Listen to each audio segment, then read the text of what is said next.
Good afternoon, everybody. Welcome to the meeting of the Development Plan Panel. My name is Councillor Annie Maloney and I'll be chairing today's meeting. The meeting is being live streamed on the City Council YouTube channel so the public can observe the meeting without needing to be present. Could I now invite members and officers to introduce themselves? If we could start on my left. Thank you. Good afternoon, my name is Ian Mackay. I'm a team leader within the planning service. Good afternoon, I'm Vash Bodyat, Officer, Policy and Plans team. Good afternoon, Caroline Harris, Principal Planner in the Sites and Policies team. Good afternoon, Adam Harvat, I'm the Group Manager for Policy and Plans. Councillor Paul Ray, Chair of the South and West Plans Panel. Good afternoon, everyone. Javid Akhtar, Councillor for Little London and Woodhouse.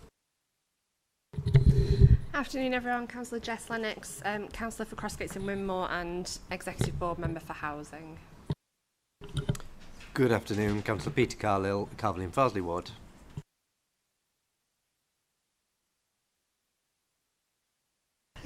Good afternoon, Councillor Jonathan Pryor, Deputy Leader of the Council. Good afternoon, Councillor Penny Stables, Wetherby Ward. I'm Robert Finnegan, afternoon. I'm a councillor for the Morley North Ward. Good afternoon, Councillor Barry Anderson, Adlan Wharfdale Ward. Good afternoon, everybody. Councillor Alan Lamb from Wetherby Ward. Good afternoon, Toby Russell, Clerk to the panel. Good afternoon, Nicole Walker, Legal Advisor to the panel. Good afternoon, I'm David Feeney, Chief Planning Officer. Hello, I'm Martin Elliott, I'm Head of Strategic Planning. Fabulous. Moving to the agenda, can the clerk run through the first 5 formal items? Thank you, Chair. Yep. So under agenda item number 1, we have no appeals against the refusal of inspection of documents. Item number 2, we have no items which would require the exclusion of the press and public. Item number 3, we have no formal late items today. Item number 4, can I ask members to declare any interest they may have? No, thank you. And item number 5 is apologies. So apologies for absence have been received from Councillor Colin Campbell. Thank you. Thank you very much. Item number 6, minutes of the previous meeting held on the 13th of May 2025. Do members accept these minutes as a true and correct record? I'm happy to go through pages one by one, unless I'll take them as correct, unless anyone indicates otherwise. No? And any matters arising at all? No? Fabulous. Oh, still talking, I'm going for the button already. Agenda item number 7 then, let's go straight into it. Leeds Local Plan Issues and Options Consultation. These are on pages 15 to 26. And officers to provide a report, and I believe it's Ian. Thank you, Councillor Maloney. I'm going to just take you through 10 slides, and I'm going to talk about who we consulted, how we consulted, where we consulted, and how things went more generally. But before I go into the detail, I thought it would be quite useful just to pause and reflect. This isn't the beginning of the consultation. We've already done some scoping consultation back in 2023, two aspects to that. And of course, this certainly isn't the end. And I think it's also worth reflecting that this is perhaps the most complex and ambitious planning document ever prepared for Leeds. And with that comes a number of opportunities and challenges. I would like to thank Development Plan Panel members for their contributions today in terms of helping to advise on the consultation.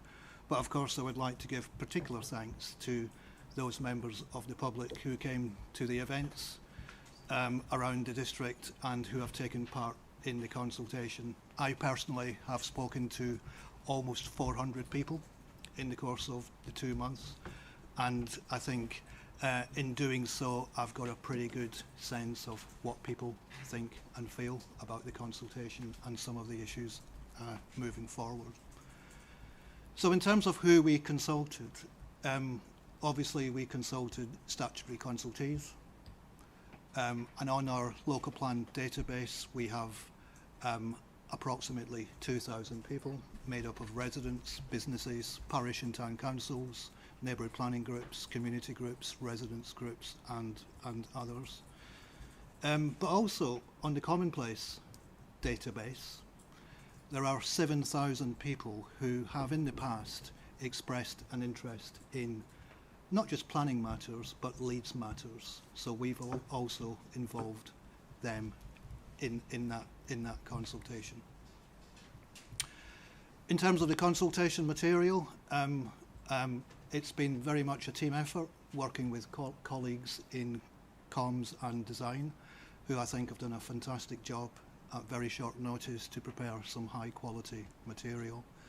As well as a summary document, we've also had 2 videos. One was a how-to video, which was on the Commonplace site, and another was a general video about the consultation and about what we're trying to achieve, and that was mainly used on social media. This is an example of the pull-ups that we used at the drop-ins, and what we did at these drop-ins, that we encouraged people, before they spoke to officers, to just take a minute or two to read the material. And I certainly think for those people who attended the events who did that, I think the conversations and the understanding was pretty good after that. We also loaned out these pull-ups to a number of communities across Leeds, and that was very well received at various public meetings. And in terms of face-to-face activity, over the 10-week period, I think it would be fair to say we were fairly stretched. I don't think we probably could have done much more than we did. And that was made up of formal drop-in events. These were 4 hours duration, and for most of them, they were very well attended, with a number of 100 people coming to these events. I myself, I think for probably about 5 of those events, didn't stop talking for 4 hours during those, and they were really good discussions. As well as the drop-in events, we were invited to a number of local meetings as well in various communities across the district. We managed to do that, with the exception of one, I'm afraid, but we will be going there in the not too distant future. And then, in addition to that, a number of focused, targeted events as well as promotional events. These were using slightly different material. It was very much bite-sized chunks presented to some of these other groups, and these were, generally speaking, very well received. These are just some pictures from the consultation events that were undertaken. Some promotional events, one at Kirkstall Festival, one in Leeds Trinity. And in terms of the drop-ins, one interesting dynamic, I think, from the previous consultation was a very simple technique, the use of a table or tables in those events. I took part in the consultations 10 years ago, and we didn't do that, and the conversations tended to be on a one-to-one basis. This time round, with the use of tables, actually what happened is that groups of people actually had conversations, not only with officers, but amongst themselves. And that itself really brought out some of the opportunities and the challenges with this consultation. Sometimes people agreed locally, sometimes they disagreed. And that is, of course, part of the exercise.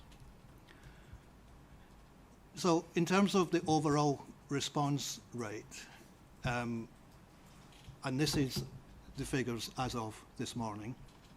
So the total number of comments received on everything, so that's not, just for information, that's not individual respondents, but that's comments on sites, comments on topics. It's 37,750. 36,600 via Commonplace.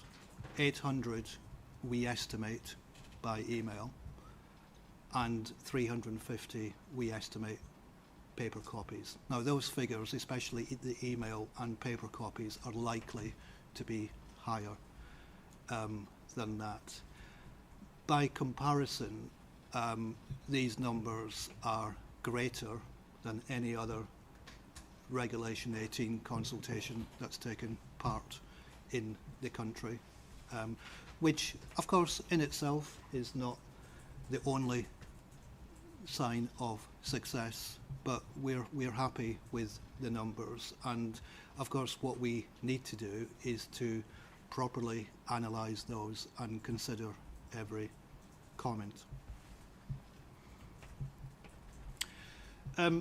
For interest, I thought it would be useful just to set out some of the highest response rates. So, unsurprisingly, in the outer areas, in outer northwest, in outer northeast in particular, there were the higher numbers of responses. We did predict that would be the case, and so we did have more events in those areas and more meetings in those areas. I think it does raise another question, of course, and that is, what about the other areas where there were a lower response rate? Now, I think that's probably part of another discussion with Development Plans Panel in terms of the next round of consultation. And then in terms of the topics, quite good numbers, admittedly, not as great as we would have liked, but I think those numbers, for example, approach to Greenbelt and rural land, 279 comments. I think there's a bit of a health warning with that particular number because, of course, when people comment on a site, they may well be commenting on Greenbelt and rural land within that comment as well. So we'll need to take that into account. In terms of sites in local areas, two sites stand out very clearly. Land adjacent to West End Lane in Horsforth received 1,113 comments, and the allotment gardens in Queensroad Drive 975. Again, there's another message perhaps there in terms of you go further down the list to the inner south area and to the inner east area where there are fewer comments on sites. I think what I would say there is that in previous consultations, sometimes we've had no comments on sites. So I think it's worthwhile bearing that in mind. So finally, just in terms of next steps,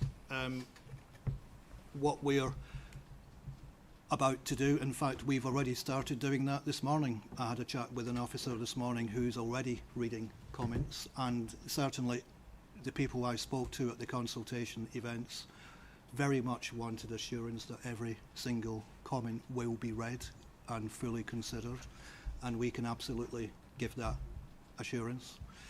A report of consultation will be presented to Development Plans Panel later this year, and we're looking at ways in how we can present that in perhaps a different way to how we've done in the past. And we've already had one really useful suggestion to do local results and summarise local comments that have been received. And then finally, I think what's really important, and one of the things that's really come out of this consultation for me, is the need for continuous engagement. The consultation didn't end on the 15th of September. We will continue to engage, and in fact, I think I've got already 4 or 5 meetings in my diary to that effect over the next 6 months. Okay, thank you. Okay, do members have any questions to your officers? I'd appreciate a little bit of patience. It's my first time chairing this panel, so I'll do the best I can, but if I don't get you, just stick your hand in the air and I'll do my very best. So, yes, members? Okay. Start with Finnegan, go with Councillor Anderson. Oh, sorry, Councillor Anderson, go start with Councillor Finnegan.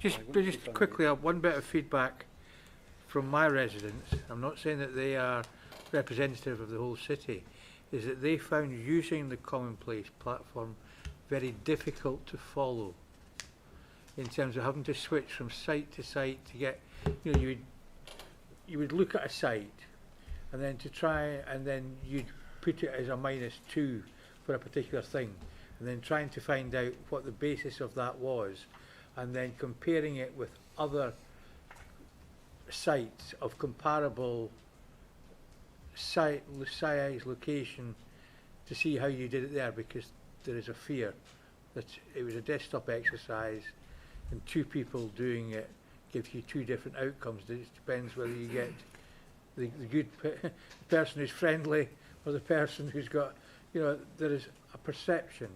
So I don't know how you get round that, but they didn't like using the Commonplace website. They gave up after a while using it. I mean, I think that's a fair comment, Councillor Anderson. I mean, certainly of the 400 people that I mentioned that I personally spoke to at the events, some people did say that in a number of areas of the district. I mean, what I would say is it's the early part of the consultation. This is the first time that we've used Commonplace, and Commonplace themselves have said this is the most complex planning consultation that they've also ever undertaken.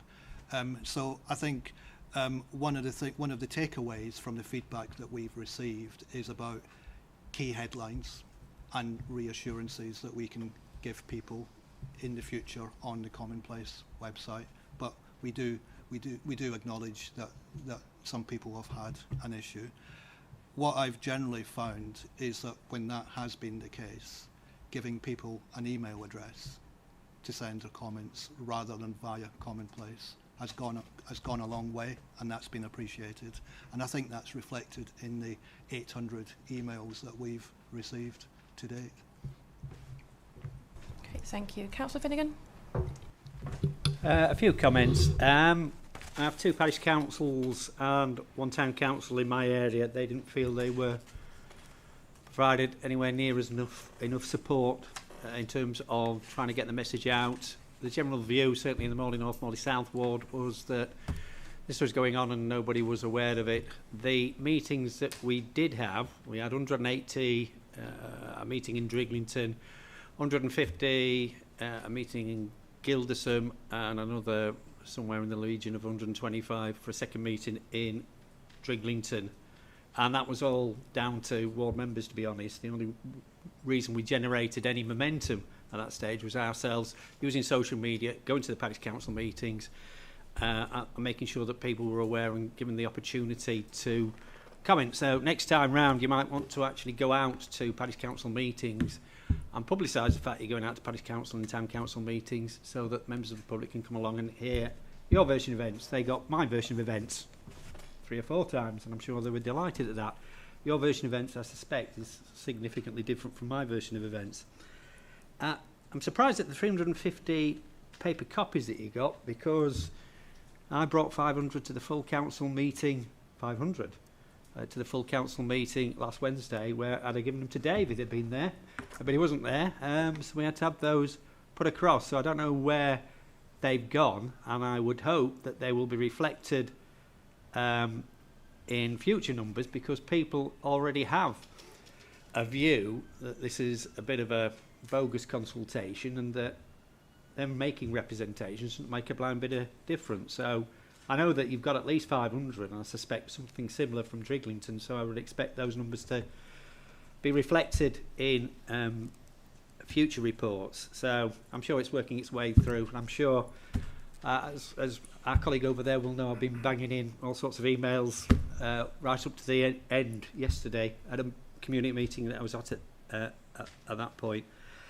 What I would say is that in terms of the future, you need to work a lot harder in terms of getting the publicity out through the consultation process, because a lot of the community believe that this is what they perceive as a standard Leeds City Council thing, where they're going to do it anyway and they're not interested in listening to what other people have got to say.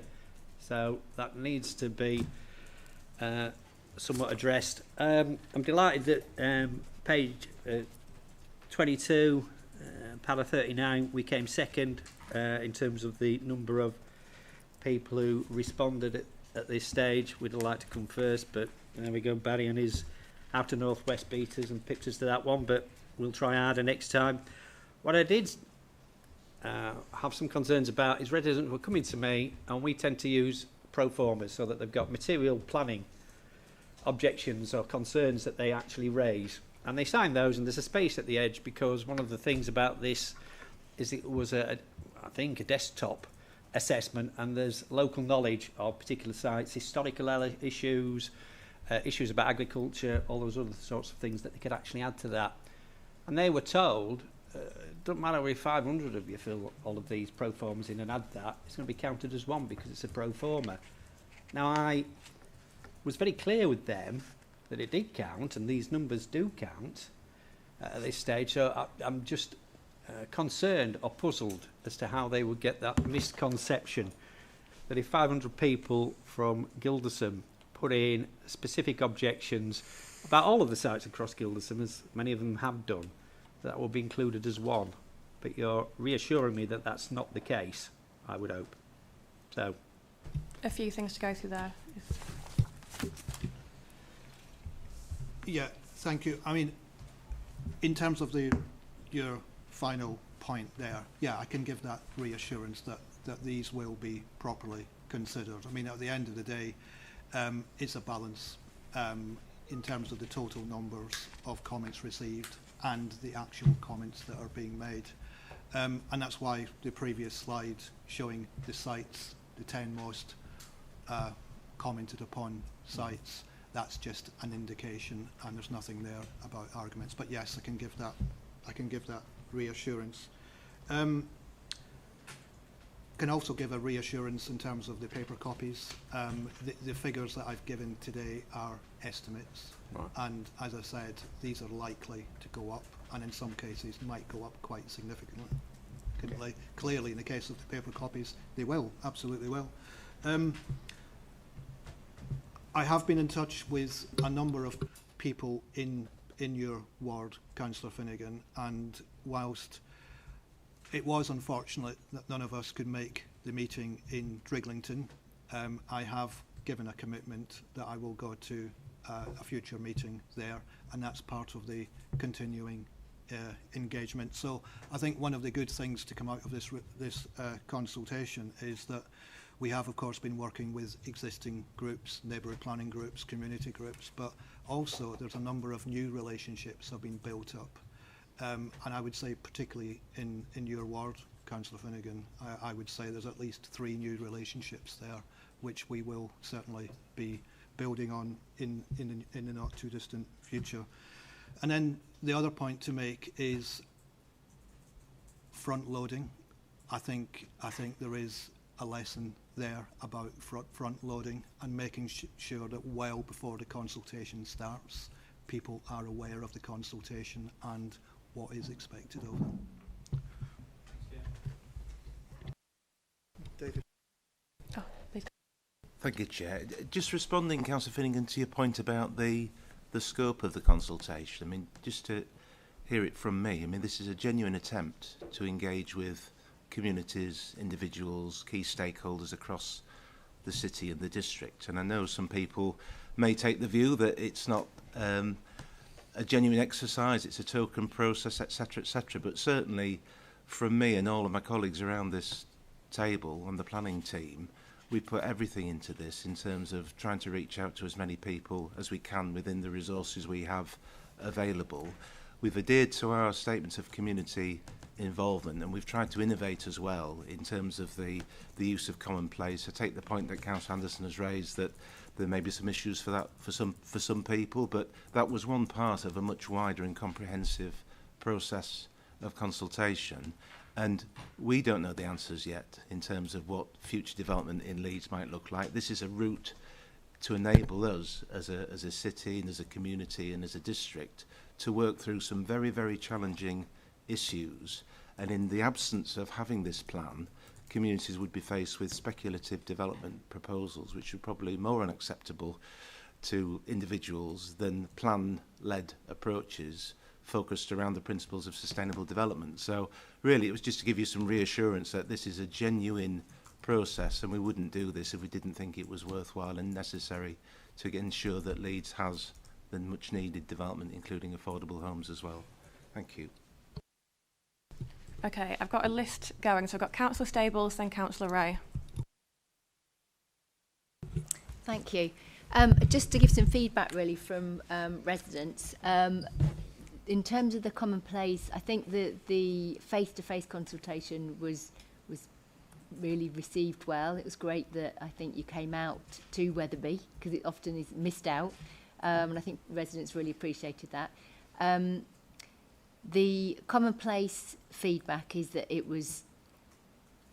there was a lot of information there, and I appreciate that it's difficult because there is, it was a very broad, it obviously is a very broad ranging consultation, and there is a lot of information, but I think it would be helpful going forward to put in bullet points rather than just having so many words to read through before you get to the bit that you're actually asking about, because I think it put a lot of people off.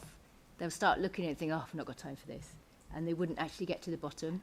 So I think we would get even more comments if we could, for each section, have some bullet pointed key points, and even or kind of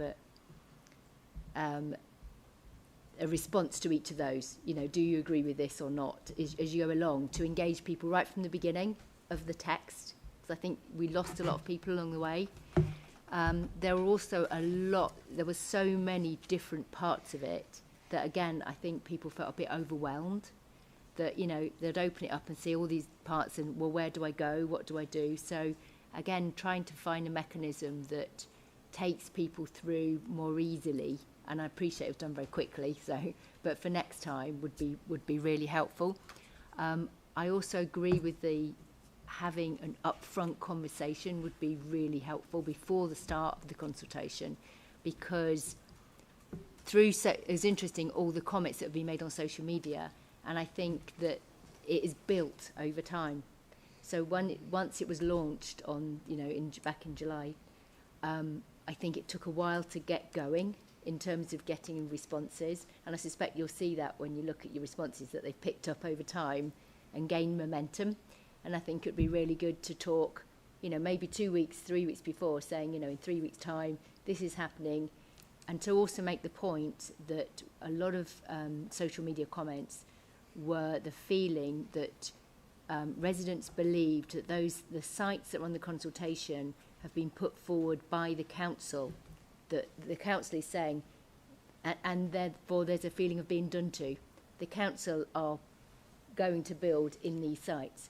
That was the feeling on social media quite often. So it would be really useful, and I think it's important to say right up front, this is developers' proposals for sites to develop rather than the council developing. And it might sound kind of a subtle difference to us, but it's really important for residents to know that. So, yeah, thank you.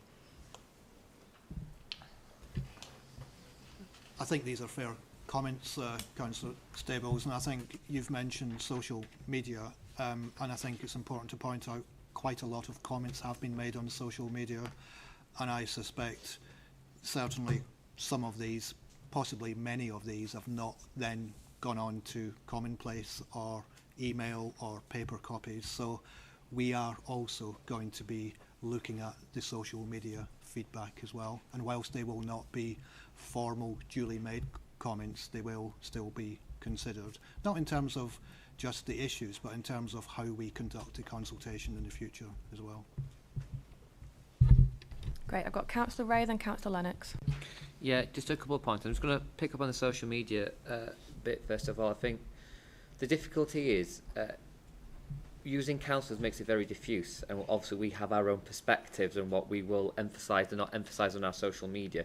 There is maybe a question around going forward with from these very large consultations, which should be attracting quite a lot of attention, actually directing it to to be blunt, a neutral Facebook page which is maybe run by the consultation team, because no disrespect to me and my colleagues, we will always put our own slant on what we want residents to comment on, and that in itself is not neutral. and you're wanting to get an unfiltered version. There's also something about how you engage on social media. So actually that entire process requires people to comment back. And even if that comment back is, oh, by the way, you need to put this onto an email, or you need to go on to do this, or you've misunderstood this. There is something about, yes, maybe using our social media channels, but actually having a central place where commonplace, but actually on social media, a central place where actually that can be filtered in and effectively curated by officers themselves, rather than going through the filter of what we naturally create as councillors. Just on the broader point, and I'm sure this is going to get touched on, obviously we've looked at the areas where feedback has come from, and I would be very keen to hear from officers about what their potential plans are around those areas that haven't given a lot of feedback, particularly, as I'm sure Jonathan will be very aware of my concern about the city centre, which in some respect didn't have a lot of sites being put forward, but is taking the lion's share of the development of the city, and how those communities, how we're going to reach those communities that are actually going to take the brunt of the new housing targets. Rightly so, because there are brownfield sites and there's the ability to develop, and if those sites develop more, that will then relieve pressure on other sites across the city. But how we're going to engage with those residents who are going to get the brunt of this.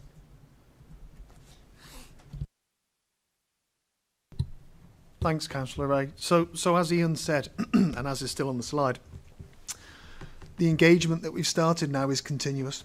And I think we need to use the metrics that we got from the consultation to say, well, where do we feel we're not getting a lot of comment back, and what can we do in those areas through specific meetings, specific targeted events, piggybacking on other council activities within those areas to spread the word, because I think the key thing here is to just build up that understanding and knowledge of what the plan's trying to achieve, and where it's going to impact. So we definitely will be doing that. And that's not just at a spatial level.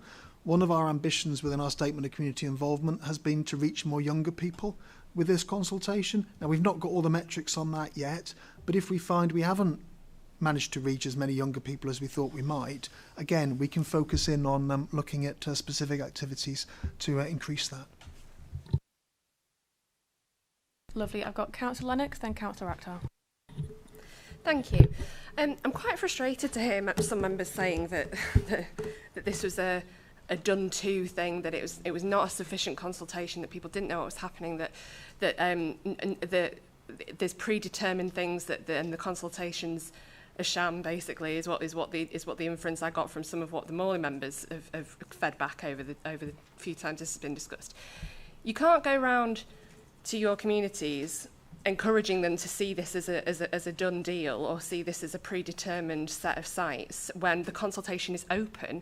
We are members who are supposed to be communicating with our community. We were asked to do that by the teams. We all took it on as much as we could. We didn't have a in-person consultation meeting in our area. We had one in Garforth, which is very close by.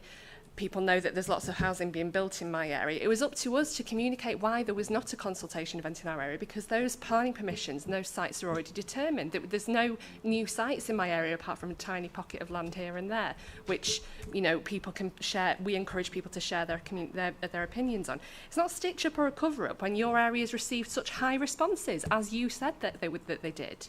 So I just think it's quite frustrating when this has been. We've known how long this has been coming for. We've been prepared for the consultation for all this time, particularly us as DPP members and other plans panel members.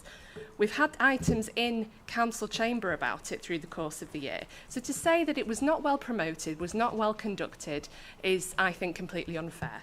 One thing I would ask is something that came up as one of the top sites was the Kirkstall allotments. Now, that came to me as a friend who has an allotment there, was like, why are you going to build houses on my allotment?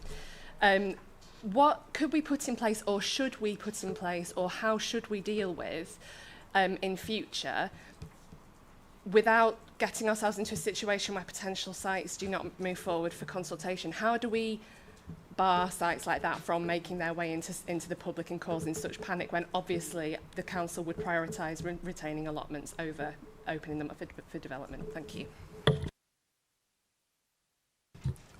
Thank you, Councillor Lennox. On the allotments, I think that there are lessons we can learn about how that was put forward, but to not include that site I think would have been to have taken a decision too early in the process. And what we were about at this stage was to be consistent and open and transparent about the sites that had been received. Now, sometimes, and it's not for us as officers to know, those sites were put forward maybe for non-genuine reasons within the locality. But they were subject to the consultation, they will be subject to the processes, and I would place trust in that process to work its way through.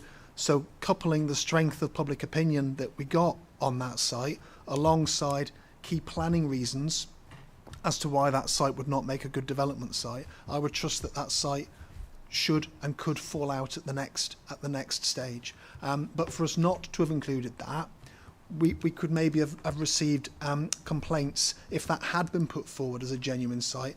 And there are other examples of where in different parts of the city those sorts of things might play out differently on a basis of planning matters. So I understand the frustration, and as I say, there's certainly things that maybe we should have done differently in terms of the way that was set out.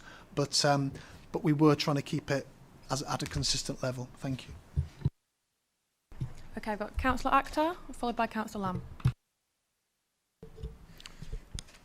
Thank you, Chair. I'll keep it short, but I would like to put this on the record that it has been really positive, having listened to the officers and also read the report, and it shows the commitment this authority has within this time scale. The officers were up and down in the city trying to consult with our citizens, which is really positive to hear from our officers. And I absolutely agree with Councillor Ray with regards to the city centre and some of the areas. Even though, I mean, I hear what the Mole elected member has just said with regards to the lack of communication, but you know what we need to understand, there are communities in this city which is hard to reach. They don't have 500 petitions back, and they don't have face-to-face, but we still easygoing as an authority, and we'd like to consult with everyone in the city. So just on the positive note, just would like to put my vote of thanks to the officers for the hard work that they have done on behalf of the local authority. Thank you. Thank you, Councillor Akhtar. Councillor Lamb? Yeah, thank you, Chair. Few points to make, and I probably half agree with Councillor Finnegan and half agree with Councillor Lennox actually on this one. And I think around this table there are perhaps 4 of us who were members the last time that we did this, and I'm sorry if I'm doing a disservice to anybody, but the first thing I would say is it's felt a lot better to me this time than it did the previous time, and there's a lot of learning being taken forwards on it. I get what Councillor Finnegan is saying about people's cynicism about consultations, with good reason, and the part where I would disagree with Councillor Lennox is there are too many times when this council has predetermined things and the consultations have been meaningless, because I take car parking as an example when people have been completely ignored and other things. However, it's then incumbent on us to say pretty clearly where in this that absolutely hasn't been the case here, in my view. And I've been frustrated with some members of all parties who've taken the opportunity to sort of whip up a frenzy through the process and not set out clearly what's actually happening and what people are being asked to consider. Combined with the fact that it is very complicated and difficult to get your head round. We've been, I hope, very proactive in our area in making clear that the vast majority of sites will never see the light of day, but they have to be considered in the round against everything else. And it's a difficult thing to get across. However well you communicate, I've sent out letters, as I'm sure everybody has, and then been criticised for promoting a particular site when all I was doing was trying to make people aware that something might affect them and they might be interested. And even having read back my letter and thought, should I have worded it differently? I'm not sure what else I could have said differently to It just is the nature of things. People read what they want to read and hear what they want to hear.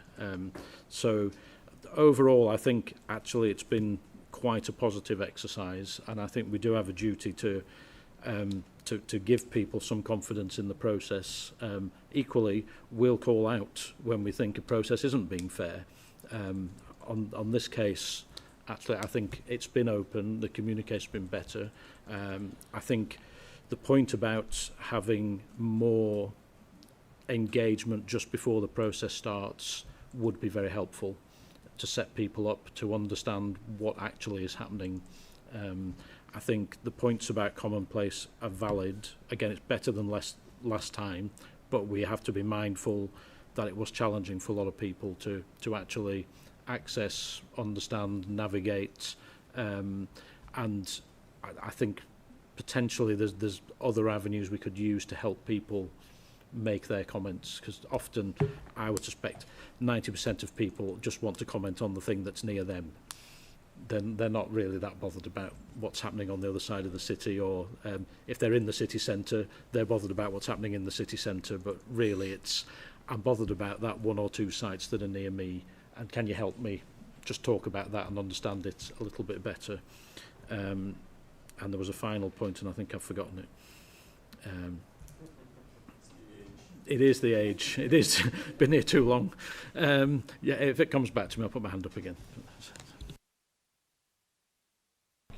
Lovely. Councillor Hesselwood. Yeah, my comments are kind of similar to Councillor Lennox and Councillor Lamb's, really, so I won't reiterate, but we wrote our own guide to the local plan, put it in our weekly newsletter, put it on our website. So, you know, we promoted it a lot. As you know, we've only got 2 sites in Weekwood, and the amount of casework it has caused is unbelievable, just those 2 sites, as we've talked about, Martin.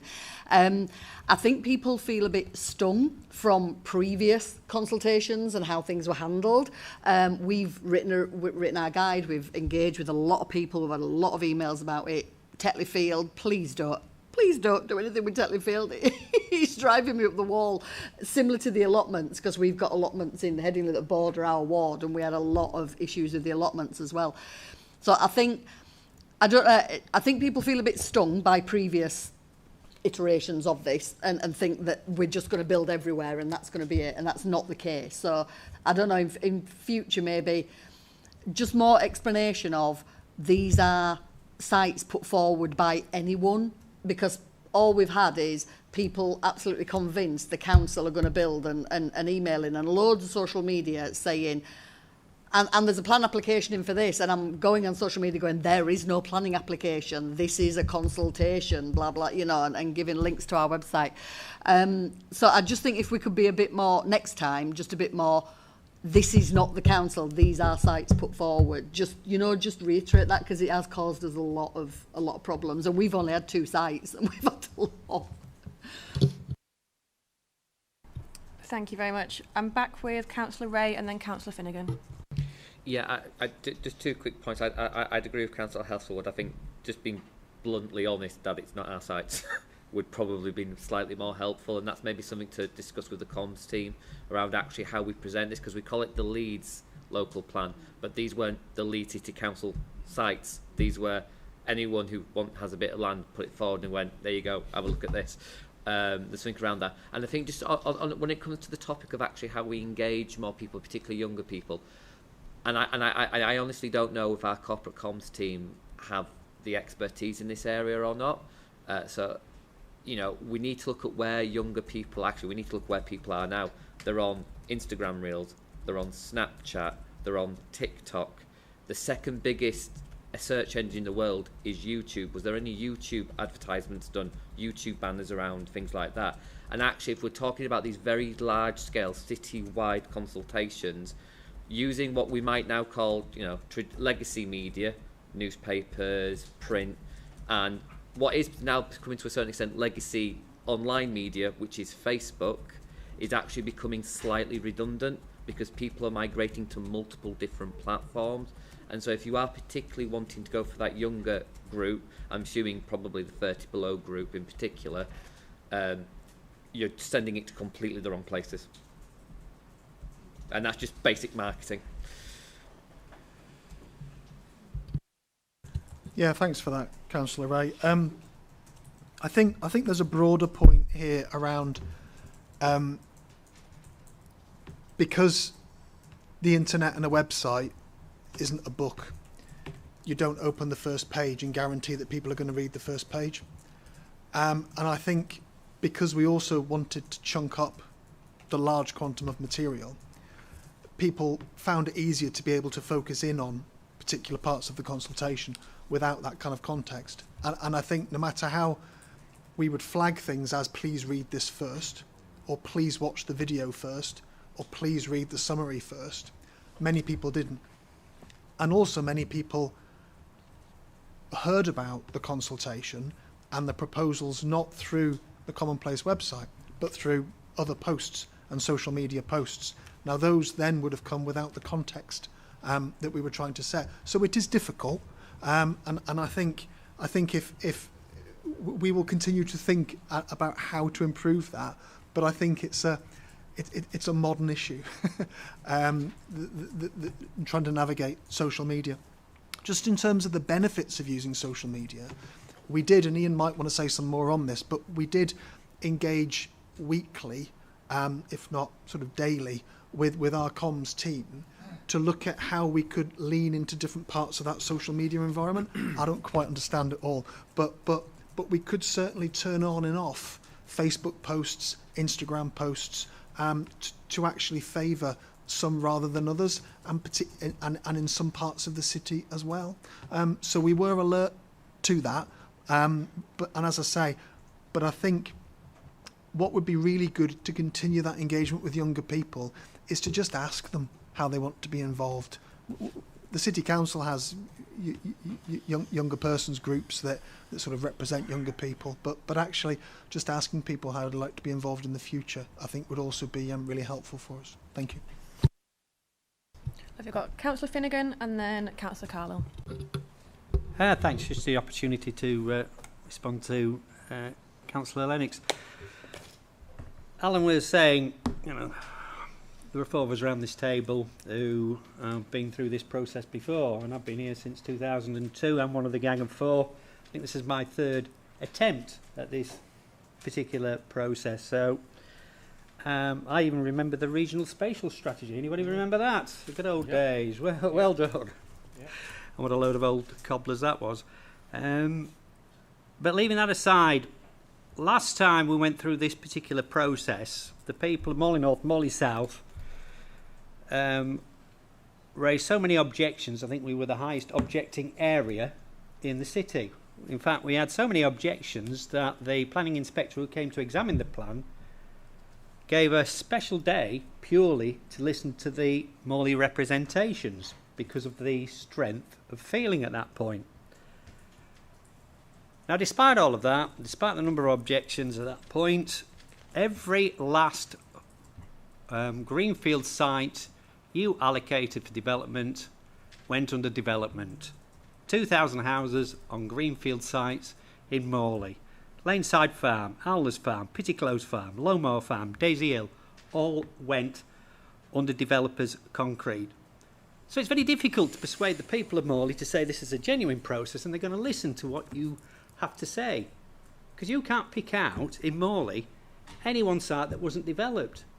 And they have a view, and I'm still keeping the faith, but they have a view that it don't make a blind bit of difference. They can talk to the inspector, they can object all they want. Didn't work last time. Now I have to persuade them. This time it's different. And to a degree, I must have been successful with that because we've got the second largest number of representations of any area across. So I am saying, keep the faith. It might not have worked last time, and you might believe, primarily that because all of these sites have been developed, that you weren't listened to last time, but this is a genuine process. And to a degree, the communities of Morley North and Morley South must agree that there is some relevance, there is some point in making those representations, or you wouldn't have the number of objections that you've got at this particular point. So I think it's slightly unfair to say that I have a view, or that the Morley members have a view, that it's some sort of bogus process, but we are fighting against a very strong, deep feeling in our communities that there's very little point in getting involved in this particular process, because last time they did it, nobody listened. Now I have to convince them this time people are going to listen. And that's a battle that I have to fight in all of my communities, based upon how they were treated last time. Thank you. Councillor Carlow. Thank you, Chair. It comes a little bit to Martin's points, actually, because, yeah, one of the things that you saw was how people were sharing the consultation in many ways, be that residents, some ward members who maybe were willfully sharing it inaccurately at times, of, I'm sure, all parties, and how you then lead people through, and as well, how people were just getting possibly a snippet of the consultation at a time. Couple of points on that then really, I think, is one of the things I think that we may have missed out were how to direct people, had they come in via a particular site that, you know, a residents group had shared that was obviously very pertinent to that community.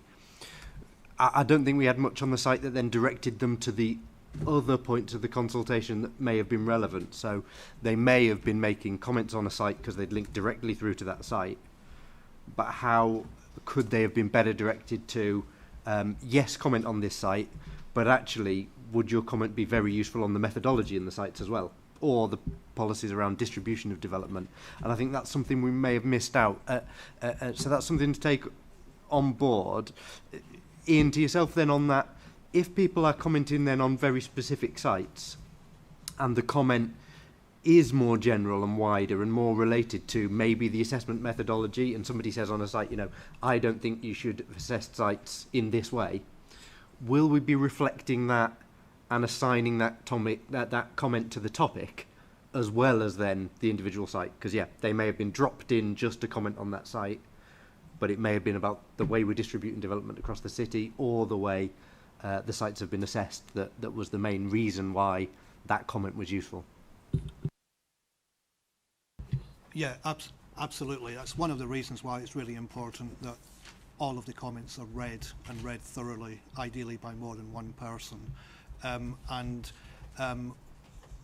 Many of the comments that are made on sites, of course, will have other issues, maybe at the bottom, because people have perhaps struggled or run out of time or whatever. And so we will absolutely be taking that into account. Councillor Lamb, have you remembered your point? I have, thank you. Two quick ones. One, I think it really is crucial that in future it's really clear who's promoting a site on the that has caused a lot of consternation with people. So if we can rectify that in future, that would help. And the thing I'd forgotten was, while this paper is really focused on what the council did around promoting and so on, I think there's also something about looking area by area, because what the council did is part of how this was promoted. Actually, it was then very much down to local members to promote this in our areas, and what that looks like is very different by area.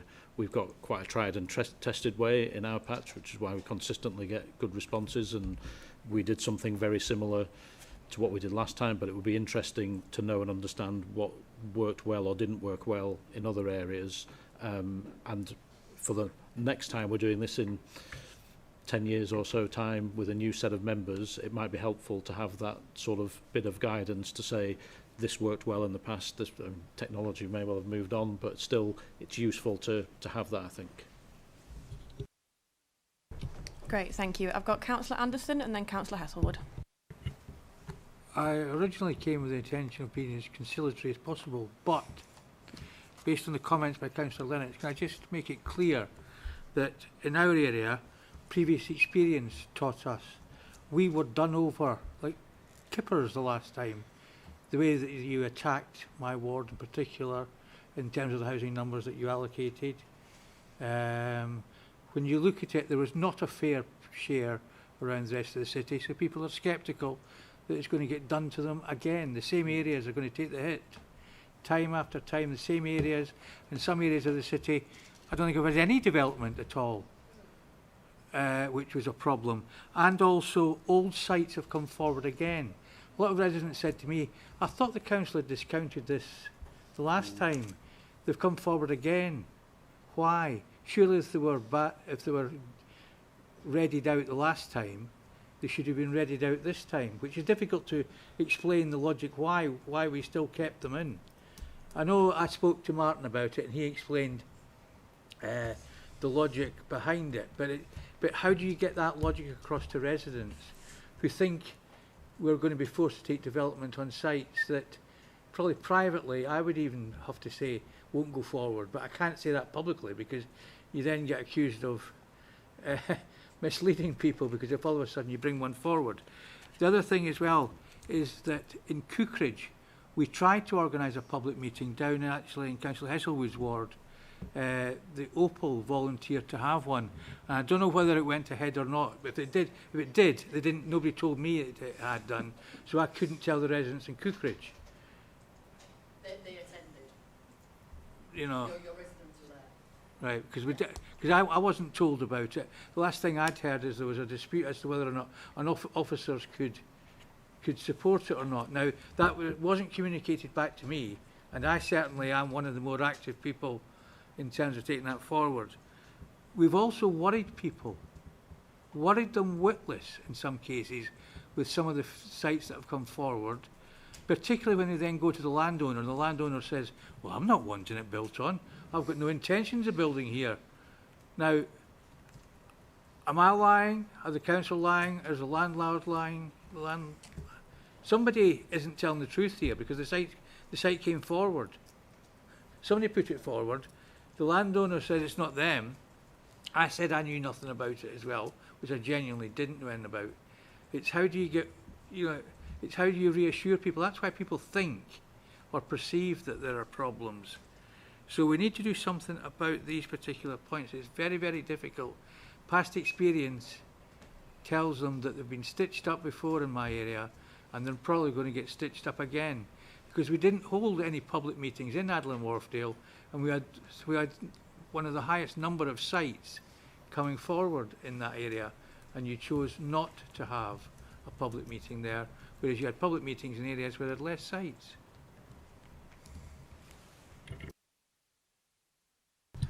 So just coming back on some factual points there, Councillor Anderson. So both Ian Mackay and myself attended the meeting with Opal, and genuinely, if there was a request for a meeting, we would seek to attend that meeting. So I don't know what happened, because it was driven by Opal. If I would co-sponsor it along with the Wheatwood councillors, I said yes, and that was the last I heard of it. But given that it was driven by Opal and the request came in from Opal, it was Opal's meeting, and we were invited to that. Just in terms of the submissions and landowners, not all of the sites were submitted by the landowner. There is an element of speculative site promotion within this process, and that may mean that a landowner might change their mind, and that this process might encourage a landowner to change their mind about whether they wish the site to come forward. But it's the City Council has considered the submissions that it's received through the call for sites process and has put those out to consultation. Now, if you don't think those sites are correct, then you need to tell us. And that's the process that's happened, and that we will now consider, and engaging with the landowner in that process will now be part of the next step of this process. The reason that sites which were discounted in previous plans come forward in this plan is because this is a different plan, and because it's a different plan, it has to look afresh at the opportunities and the site potential opportunities, the new needs and the new opportunities and constraints within the city, because quite a lot has changed since the last time we did this back in the early 2010s. So that's why we're seeing sites coming back in again, and those sites may get discounted for the very same reasons they got discounted last time, but they have to go through the process. Otherwise we could end up being legally challenged as having taken a decision on a site too early in the process. Thank you. Thank you. Councillor Hesselwood? I've got Councillor Ray. Just want to make a really quick point. When and I appreciate the sensitivities colleagues in the outer areas have, but please remember the 4 inner city centre wards are taking the vast majority of all this development in the city. So when you're crying foul, our residents literally have probably very little say, because almost every single site is allocated, almost every single site is brownfield.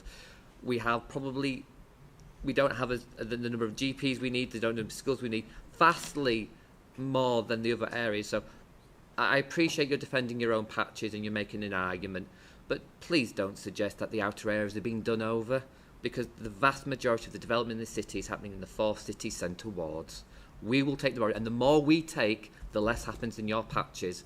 So please just moderate your language. Thank you. Councillor Akhtar.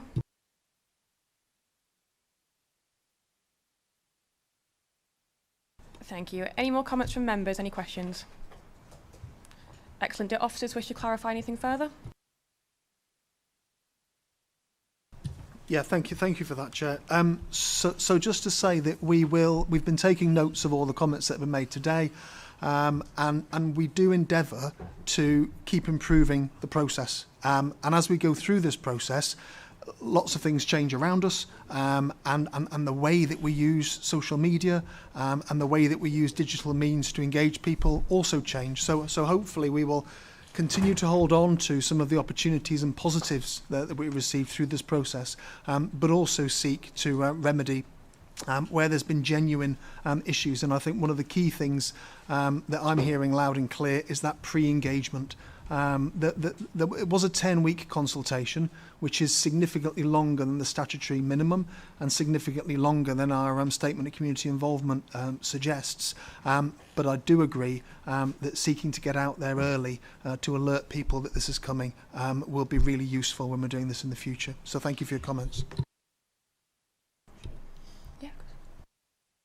Just one quick comment, and I'm certainly not seeking to start or extend a row, but I note Councillor Ray's comments about the inner city, completely understand that and completely understand where you're coming from. The one thing I would say in response to you is, had you have been here the last time this was done, you would completely understand why members in the outer areas feel like they do.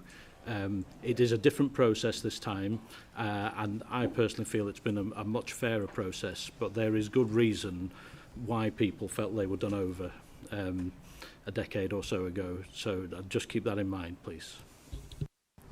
Thank you for that clarification, Councillor Lamb. I think overall it has been positive. I think we're all feeling there's enough positivity in the room about the consultation. And I think the points on simplifying, I think, speak from everyone, and having that guidance and that communication. Funnily enough, when I came to this role as chair, one of the things that I asked for was our reports be simplified, because if members in this room are finding things complicated to understand, then how do people that don't do this week in, week out expected to understand any of it when it's on their doorstep? But yeah, the continuous engagement and the commitment from officers, I think, has been said loud and clear this afternoon. So with that, we'll move on to agenda item number 8, Leeds Local Plan Work Programme and the next steps, and I believe it's Caroline.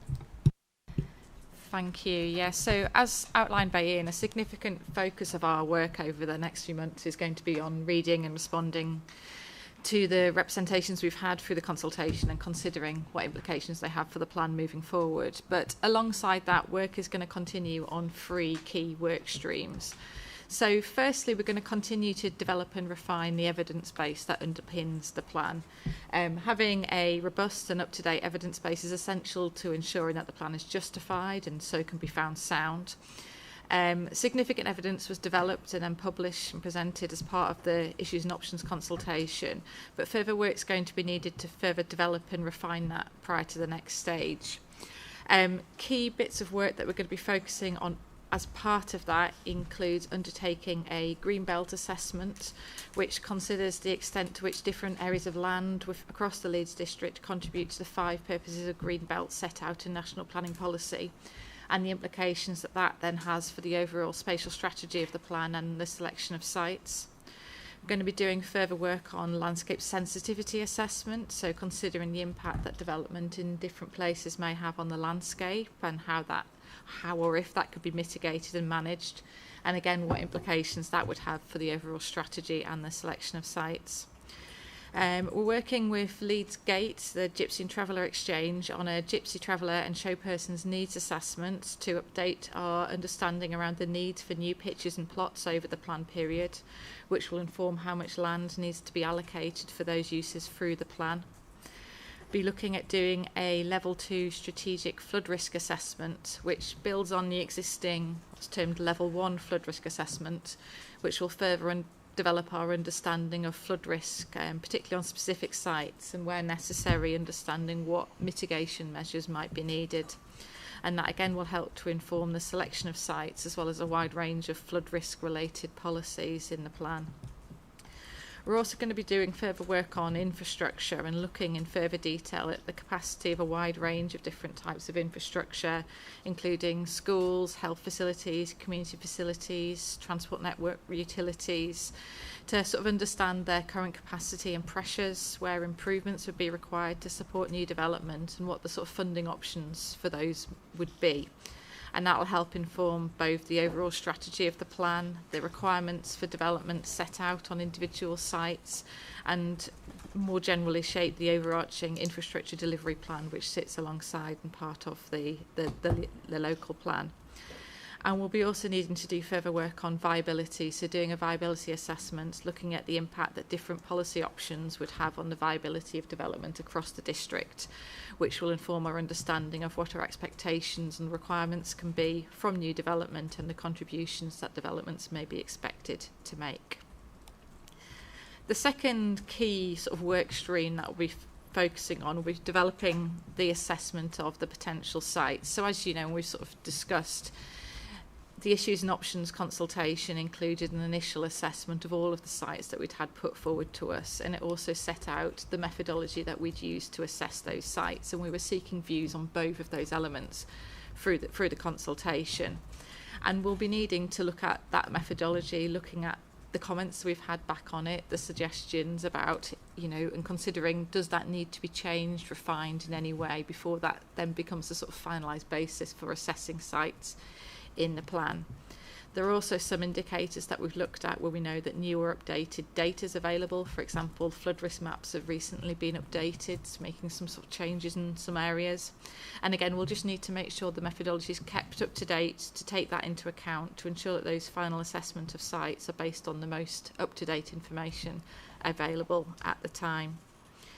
Through the consultation, there's an opportunity for new sites to be submitted for consideration and for amendments to be made to existing sites, and we'll need to look at both of those because that will change, I guess, the pool of sites that we look at, what the options are for looking for new development. I think that's likely to include changes to the site boundaries, the proposed uses for sites, and in some instances I know there's been requests to remove sites entirely, so we'll need to sort of look at all of that and again make sure that the pool of sites that we're looking at and we're assessing reflects the comments we've had on them through the consultation and any changes. And then using that finalised methodology and the sort of updated pool of sites, we'll then need to update and rerun the assessments for all of the sites to inform those decisions at the next stage about which of those site options that we've got are most suitable to meet needs over the plan period. And that recognises that for housing in particular, there's far more potential site options. The consultation included far more sites than we would need to meet needs, so we need to make choices, and the assessment's an important part of doing that. The final key work stream is focusing on policy development. So the consultation set out a wide range of issues that the plan would need to address and the options for doing so. And the next step will be for us to agree the way forward for each of these. So taking into account the evidence that we've collected, or where necessary, the sort of newer evidence that we're working on, and as well as the comments we've received through the consultation, and then drafting policies that make the requirements of new development clear. And as part of that, we're sort of currently looking at whether there might be opportunities through this new plan to make site allocations policies a bit stronger, and give greater clarity to landowners, developers and residents about what is expected from development on a site. Sort of looking at what are lots of different authorities present their allocations in different ways, and sort of doing some learning from that to think about how can we best do this in Leeds. Obviously, site requirements need to strike that right balance between having clarity and flexibility, recognising that we're planning for up to 2042. We don't know everything at this stage. There's a lot more detail that comes in before you get to a detailed planning application. But we need to be clear through our site allocations plan what we're expecting from development. We're also thinking about whether we continue the approach we have in the SAP, which sort of splits generic site requirements, which apply to all sites across the district, from the sort of more site-specific requirements, or whether there's merits on having everything together in one place for that sort of clarity. And also whether the use of indicative parameter plans as part of an allocation might also be helpful in illustrating key requirements, so rather than just setting or showing the red line boundary for an allocation, also sort of illustrating some sort of key principles about the development for some or all sites. So I think that's all I was going to say. I think that's just a sort of headline of the key things that we're going to be working on over the coming months together, and I'm sure we'll be coming back to Development Plan Panel with updates on many of those in due course. Thank you. Great, thank you very much, Caroline. Any comments and questions from members? I'll go with Councillor Finnegan, then Councillor Anderson, then Councillor Lamb. A few. There's a timetable set out here for what's likely to be the process. So 34, 35 at that point.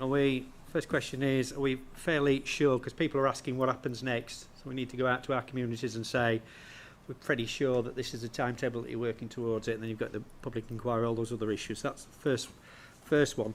Second one is, one of the issues that came out, certainly at the meetings, the public meetings that I was going to, was that people had an awareness of sites that perhaps the planning department didn't, in terms of historical elements, in terms of agricultural use, or their potential for solar panels, all those other issues, and have expressed those in their representation. So I would hope that there'll be a further drill down, and some of those sites that were perhaps yellow sites might be bumped into the orange based upon a reassessment of the specifics of that site. The third one is, I sat through, as I have done over the years, a public inquiry on Cottingley Springs, where the City Council proposed an extension of Cottingley Springs, and via a public inquiry lost. Can we be assured that when we are going through that process, that failure last time will not be revisited? If we are looking for gypsy and traveller sites, that they are new gypsy and traveller sites. I think anybody who abuts Cottingley Springs would say it's probably too large and creates its own dynamic, which is somewhat challenging to local communities. He failed last time.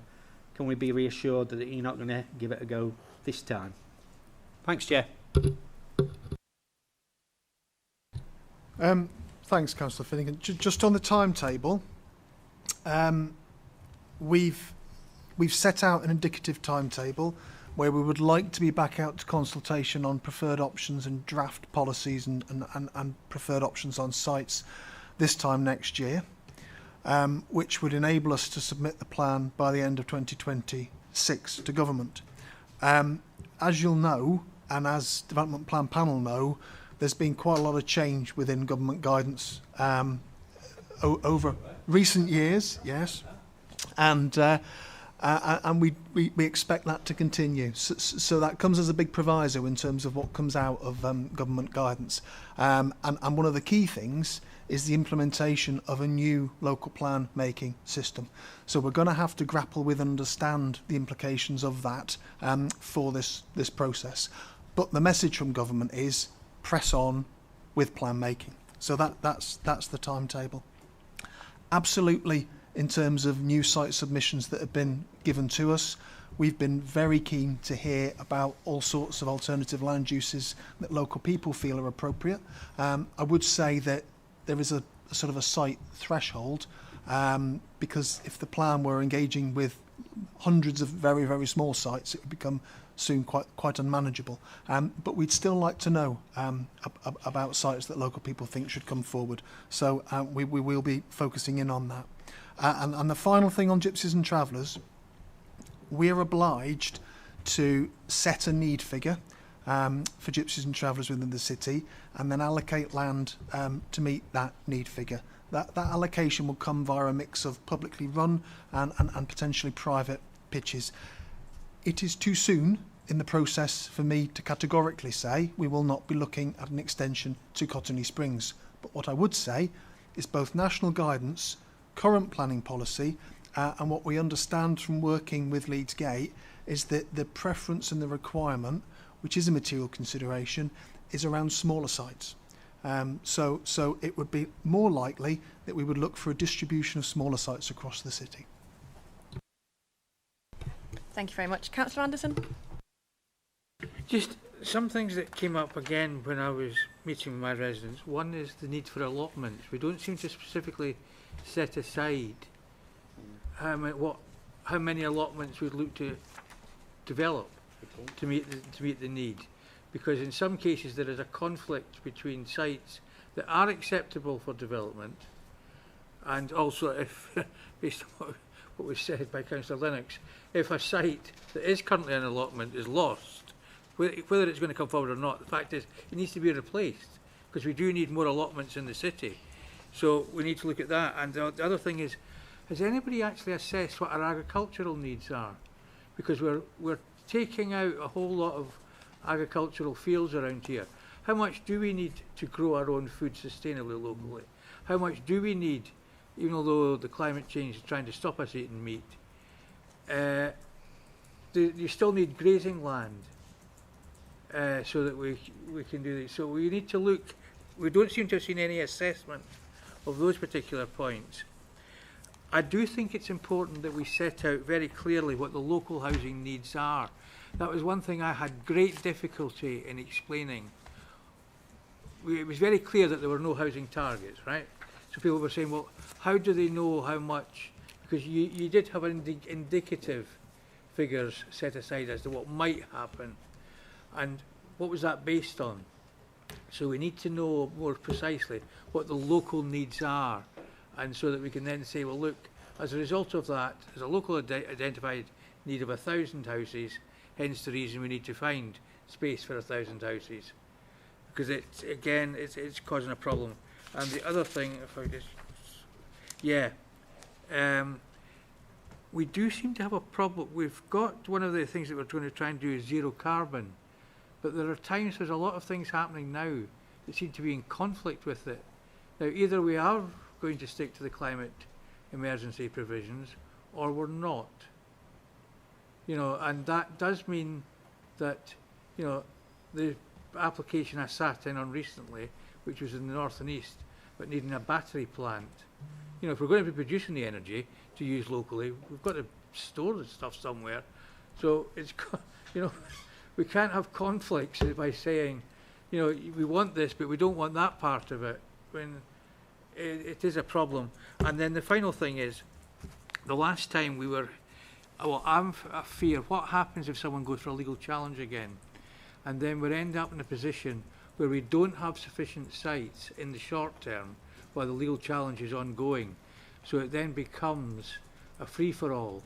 I was talking to one of our colleagues yesterday in Bradford, and they are finding more and more grey belt sites are coming forward because the developers are arguing that they're grey belt now, and as such they're open season for them. That's in Bradford, that's not in here, by the way.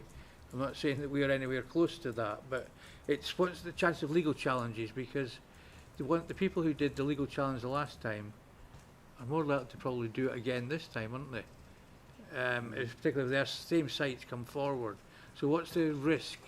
Because you've not put it in the risks that legal challenge is one of the ones. I'll kick off if that's all right, and then I'll give Caroline a bit more thinking time. So you talked about the balance to be struck between competing uses in the countryside, yeah, and that's a key point, Councillor Anderson. You've made it in this forum a number of times, and we're listening.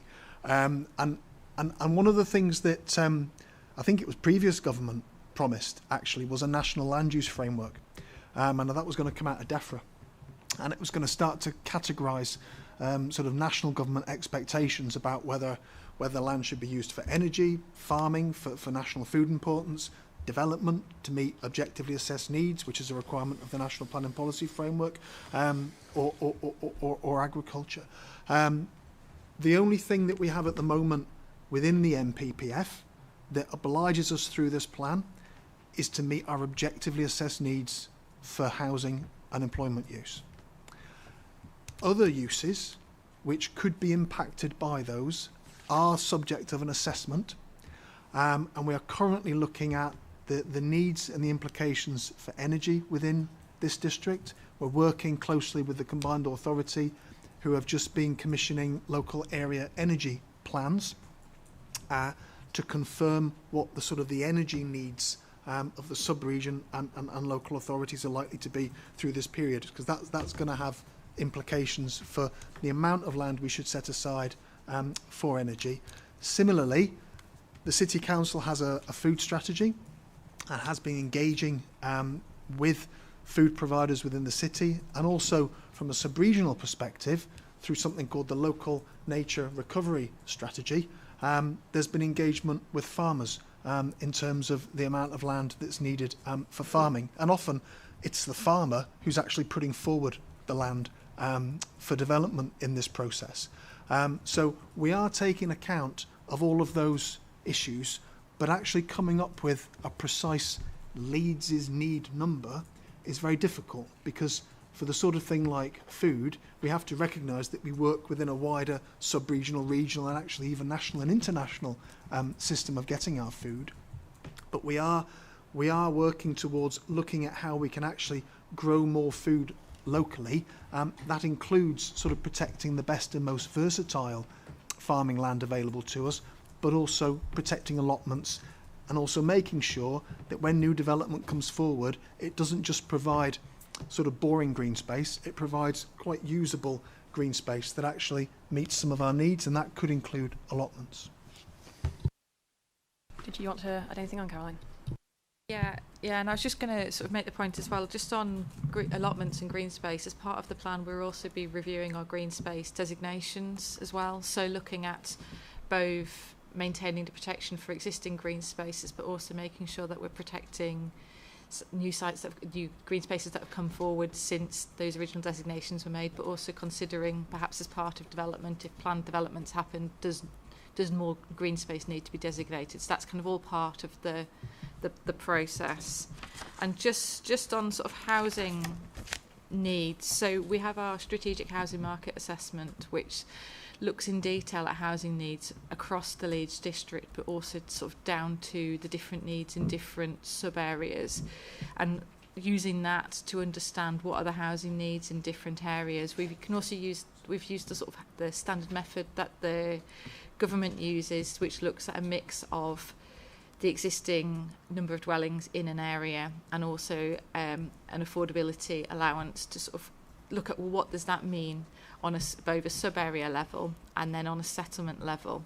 So we can use the combination of those things to understand both what are the needs for housing in an area, and also then how would that relate to different places. And that has to come together as part of the overall strategy, because we want to direct development to the most sustainable places, and it may be that in some places there's more capacity for development to take place, like in the city centre, for example. We know that if you were just to calculate housing needs based on the number of homes that are there at the moment, you get a figure that is lower than the amount of homes that are planned for in the area. So there's a balance there, but certainly that gives us a really strong starting point in understanding what are the local needs for development in areas for different types of houses, not just the number of houses, but for different types. Is it 2, 3, 4 bedroom affordable housing, and so on? Yeah, 30 seconds. One of the rumours that have been going around is that the government had received a request for a new settlement. Not Leeds. Leeds hadn't received the request. It had gone straight to government. What happened to that in the end? Is that progressing or not? We did consult on the option as part of the spatial strategy for a new settlement, and there was three options that had been put forward to us as the council, and there was a fourth that we were aware of from a press release that had gone to the New Towns Task Force. That hasn't reported back yet, so I think it is due. I don't know if it's due imminently. I think the results of that report. So we'll find out from that. But yeah, it was the sort of South Leeds proposal associated with the sort of the tram that had come forward, but hadn't been put forward to the council. We included it in the consultation because we were aware of it.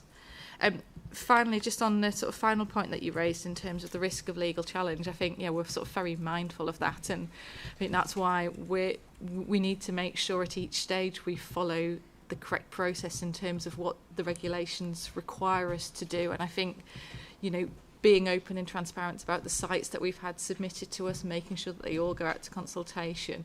I think all of these things, it's no one's interest to have a legal challenge upheld on the plan, because, as you say, it creates risk in terms of speculative applications. It's an awful lot of effort from both communities who engage in the process and from officers and members who work together on the plan. So yes, certainly something we want to and will continue to make sure we minimise that risk as far as possible. Great, thank you. I've got Councillor Lamb and then Councillor Stables. Thank you. Yes, on the subject of legal challenge, obviously the last time we had a substantial legal challenge, and I have a concern that the full Greenbelt review has the potential to unravel the whole plan this time. Hoping you might be able to give me some reassurance, but I just fear we're opening a can of worms that we will not be able to put a lid back on, because reading it to me between the lines, the purpose of the Greenbelt review is to find where we can release some land to build on, rather than what purpose is the Greenbelt serving and protecting that and protecting the settlements around it. I've always argued that there should be an extent to reviewing the Greenbelt, but in both directions. As you know, in my area, there's a lot of rural land which really should be in the Greenbelt. And there are bits where you could say, yeah, I can see why you would develop that, and there's grey belt. But opening the whole thing, my concern is, we all know there's a sort of reverse value in monetary terms and developed financial terms for land when it's serving its highest value in terms of its function, in terms of being the green lungs of the city, being agricultural, being grazing land. Its financial value is at its lowest. When it's being built on and serving no useful environmental purpose, its value is at its highest. And the developers would love nothing more than to be given swathes of Greenbelt. They would then not deliver the land and the houses in the inner city. If they had a choice, they'll leave that, they'll bank that. We'll come back to that at some point in the future, whenever it feels comfortable, and let's get on and build where it's cheap to build and expensive to sell. It does nothing to solve the housing crisis, but it does take that land away forever, and once you're built on it, you can't get it back. And so I think we should take the opportunity to say, yes, there are elements of Greenbelt that we need to look at, but a full Greenbelt review, I fear the developers will just hijack the whole process and throw viability in our faces on everything else and say, sorry, the economic circumstances are not right. We can't build on those nice inner city brownfield sites where you'd like us to, but we could build all over the Greenbelt. And then you've got a twinfold problem where they're going to be sat arguing in front of the inspector as last time that they should be allowed to build there. And then you're going to be mired in legal challenges from all the communities that take the lead from Airborough last time, who were successful. And suddenly we find ourselves 10 years down the line with no plan. And ironically, the consequence of that is people can build pretty much what they like, where they like, until we get sorted out. Thanks, Councillor Lamb, and I understand those concerns. Last time we talked a lot about the last time we did this today, and the last time we did this, quite a lot of consultation responses we received was that we hadn't carried out a full Greenbelt review, and actually those who were seeing sites released from the Greenbelt actually objected to the fact that we hadn't done a comprehensive review of the Greenbelt. Partly for that reason, but largely because the National Planning Policy Framework requires it of us, we need to do a comprehensive Greenbelt review this time round. We will follow closely new government guidance on how to carry out that review. And that review is not about automatically looking at how we can release land for development, because whether it's greenbelt or not, a site really has to be sustainable, and a site has to be sustainable in terms of the locational criteria which we've set within this plan as well, and which is why, if you're casting your mind back to the emphasis that we placed at previous levels of consultation around complete, compact and connected places and settlements, but also the emphasis we placed on the strategic housing market assessment being really clear as to what was a local need, so that we're not just looking at, well, how do we deal with a large number across Leeds? We're saying, well, how do we deal with a large number which is generated not only from the top down by a government standard method, but also from the bottom up in terms of local needs. And some places in Leeds just don't have the brownfield land to be able to sustainably grow.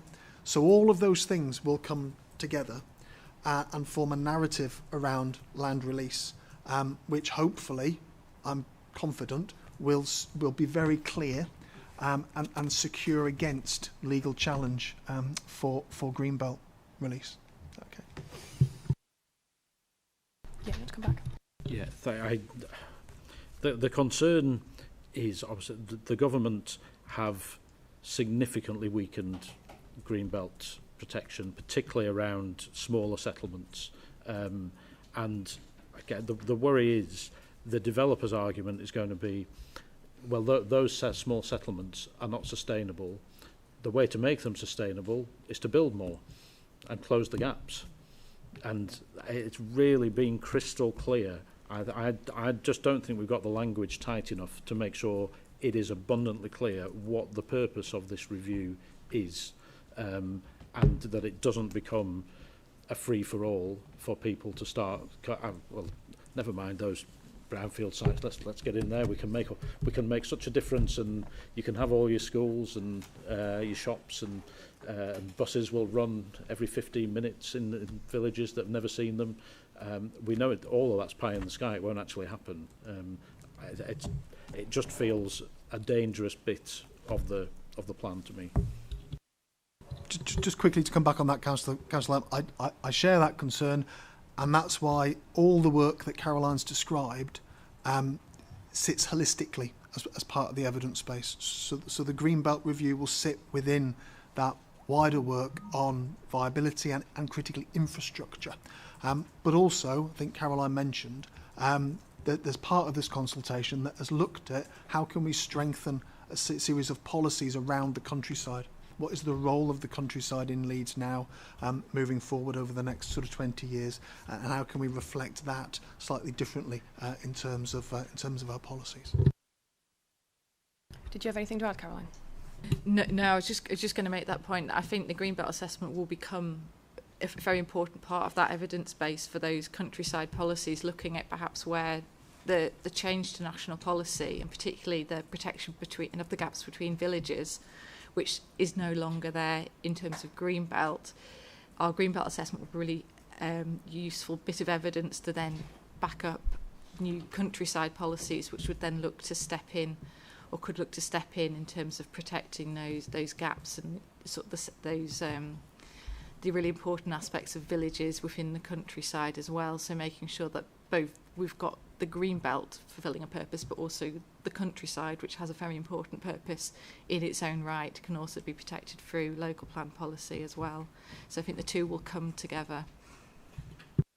Great, thank you very much. I've got Councillor Stables and then Councillor Lennox. Thank you very much for that, because my first point was going to be all around Greenbelt. So you've answered much of what I was going to ask. But another aspect of that was Councillor Lamb mentioned the fact that in our area we only have Greenbelt kind of around half of it, and the other part of it is Greenfield. And as part of the Greenbelt review, will you be looking at, is it possible under the government regulation to change Greenfield into Greenbelt, to protect those settlements and prevent urban sprawl, which is essentially what they're for, and exactly that point to prevent the villages just joining up. We've got in Wetherby Ward, between a number of the villages, quite a small gap now, and there's always that worry, and they're often in fact, looking at the sites put forward, a lot of the sites that are put forward are the area between the villages, which would just mean that eventually those villages will lose their independent identities, which is a real concern for local people. So is that possible? Yeah, what we're proposing as part of the Greenbelt assessment, we'd also look using the same methodology at land which is currently designated as rural land, so taking the same approach and looking at, well, does that land fulfil the purposes of Greenbelt set out in national policy? I think that the challenge is that national policy is very clear that you can only amend Greenbelt boundaries in exceptional circumstances. So, and that goes for both to release it for development to meet development needs, but also to add land back into it. So I think we'd have to look carefully at, have we got the case to justify that? But certainly in terms of the first step is, of course, to look at, well, does it fulfil the purposes of Greenbelt? And then if it does, then sort of thinking forward to, well, and what does that mean for the plan? And again, as I say, I think it's the combination of both the Greenbelt policy and assessment as part of that, but also the countryside policies and how that, I think they can sort of step up a bit compared to what we've got at the moment, and sort of make sure that we do have strong protection where we need it. So I have got another couple of points, but in terms of exceptional circumstances, I'll just say all of them, otherwise we'll run out of time. Exceptional circumstances, you can come back on that if you know what they are. I wanted to pick up on a bit about local need and housing mix. So I'm wondering whether it's possible to, when we've looked previously at housing mix, we've looked at size of property and affordable housing. Within our area, there is a clear housing need for retirement homes, retirement living, and it's in our neighbourhood plan. Is it possible to strengthen the policy in the Leeds local plan to ensure that any development does include enough retirement living homes in the area, because that is the clear local need, one of the real clear local needs in our area. And then my third question was about flooding, strategic flood risk assessment level 2. When this assessment's being done, as I mentioned there, in terms of mitigation, so that implies that we might be looking to build on areas which are known to flood and mitigate to prevent the flooding. In that process, are we looking at, if that is the case, are we looking at the effect of that downstream, which might or might not be in our authority area? So it could be across the boundary, but surely it's our responsibility to consider that as well as part of the assessment. Yeah, thank you. Yeah, so in terms of exceptional circumstance, the example that is specifically given in national policy is it's very clear. And again, this is one of the sort of more recent revisions that exceptional circumstances may include, I can't remember the exact phrasing, but it may include where it's required to meet development needs, for example, housing needs. But again, I think what we'll need to do is understand, and we can look, obviously we know what we did, and we can look at examples across the country as well, in terms of, well, where, because other authorities have brought additional areas into the Greenbelt through their plans before, so I think we can do some further work to understand, well, what arguments were they making and would they apply in Leeds. So I think there's more work to do around that. In terms of local needs and housing mix, yes, the strategic housing market assessment does look at needs for older persons accommodation as part of that. So, and again, that would be something that we'll be looking at through the sort of the policies of the plan looking at, well, what are the requirements there and how are they best delivered? Is that about a housing mix policy? Is that about proportion on every site? Is it allocating specific sites for different uses? I mean, there's different options there, and we'll need to work that through. But in terms of the evidence base, it just gives us, it tells us a lot about what the needs are for those communities. Sorry. I was just going to go in next. Yeah. In fact, I'll pass over to Adam in terms of the SF. I was just going to add as well, just in terms of the sort of older people's, the strategic housing market assessment has got a level of detail that we've not had before in terms of that. So we can put down to the number that there's a need for 8,805 sort of new elderly accommodation across the district. And we've got that down to areas as well. Now that's across different kind of provisions. It might be sheltered housing, it might be extra care. But we've got that detail.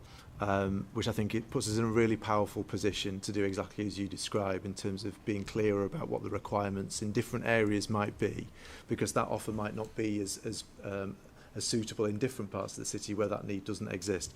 So it's important that we can be a bit more nuanced about that. And the same thing tracks for different kinds of housing needs as well.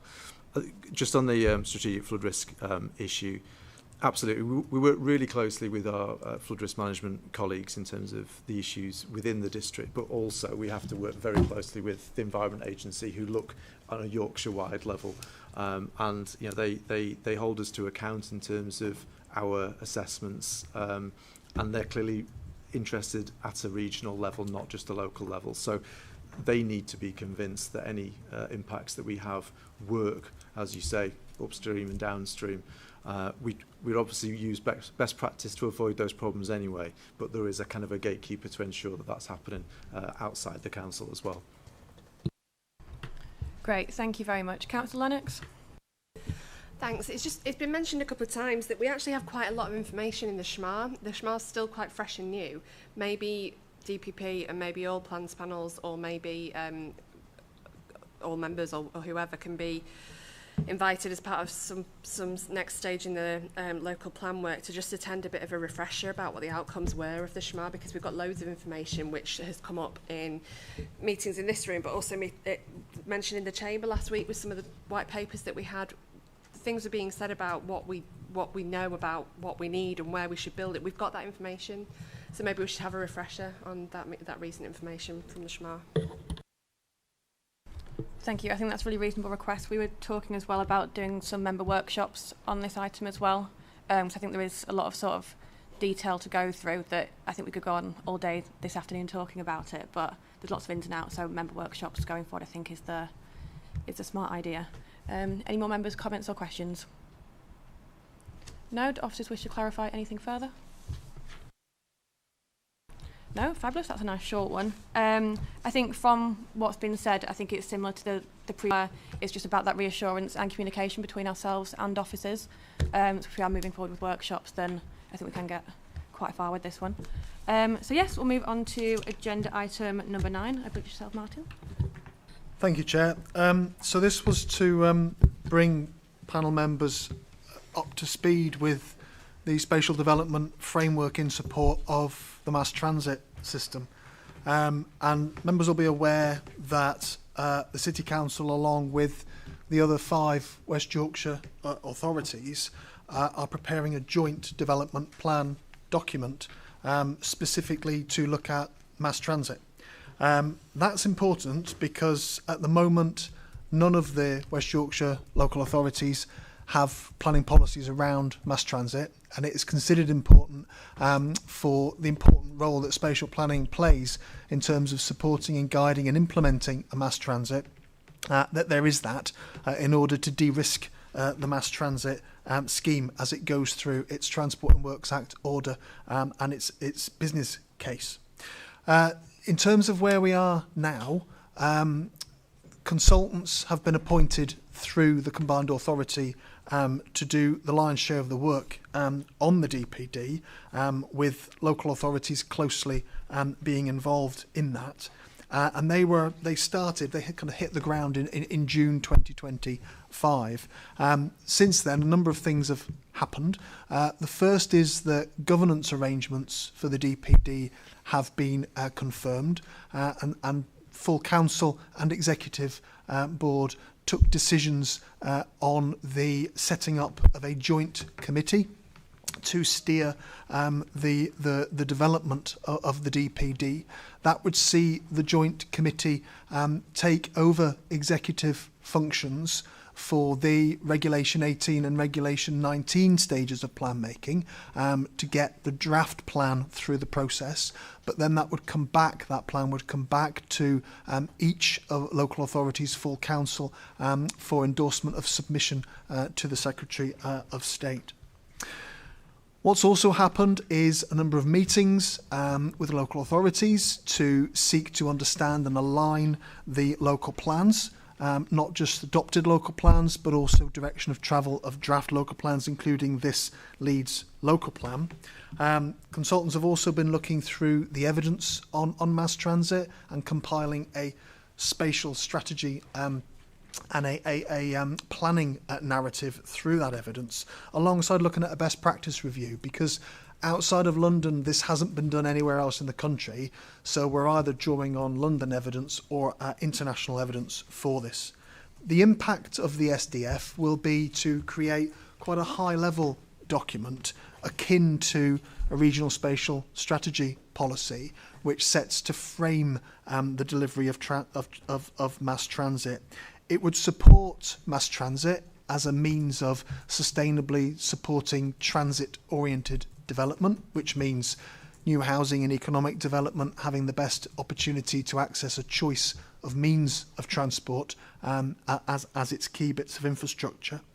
It would also look to set policies around integrating that with other forms of transport for onward travel and how that could be delivered sustainably, as well as look at placemaking, which would bring in elements of design, density, but also bringing in benefits such as green infrastructure along routes, improvements to the environment, and also improvements to local health and well-being outcomes as well. And finally, it would look to set policies around the importance of delivering a tram as a transport choice to reducing carbon within the sub-region.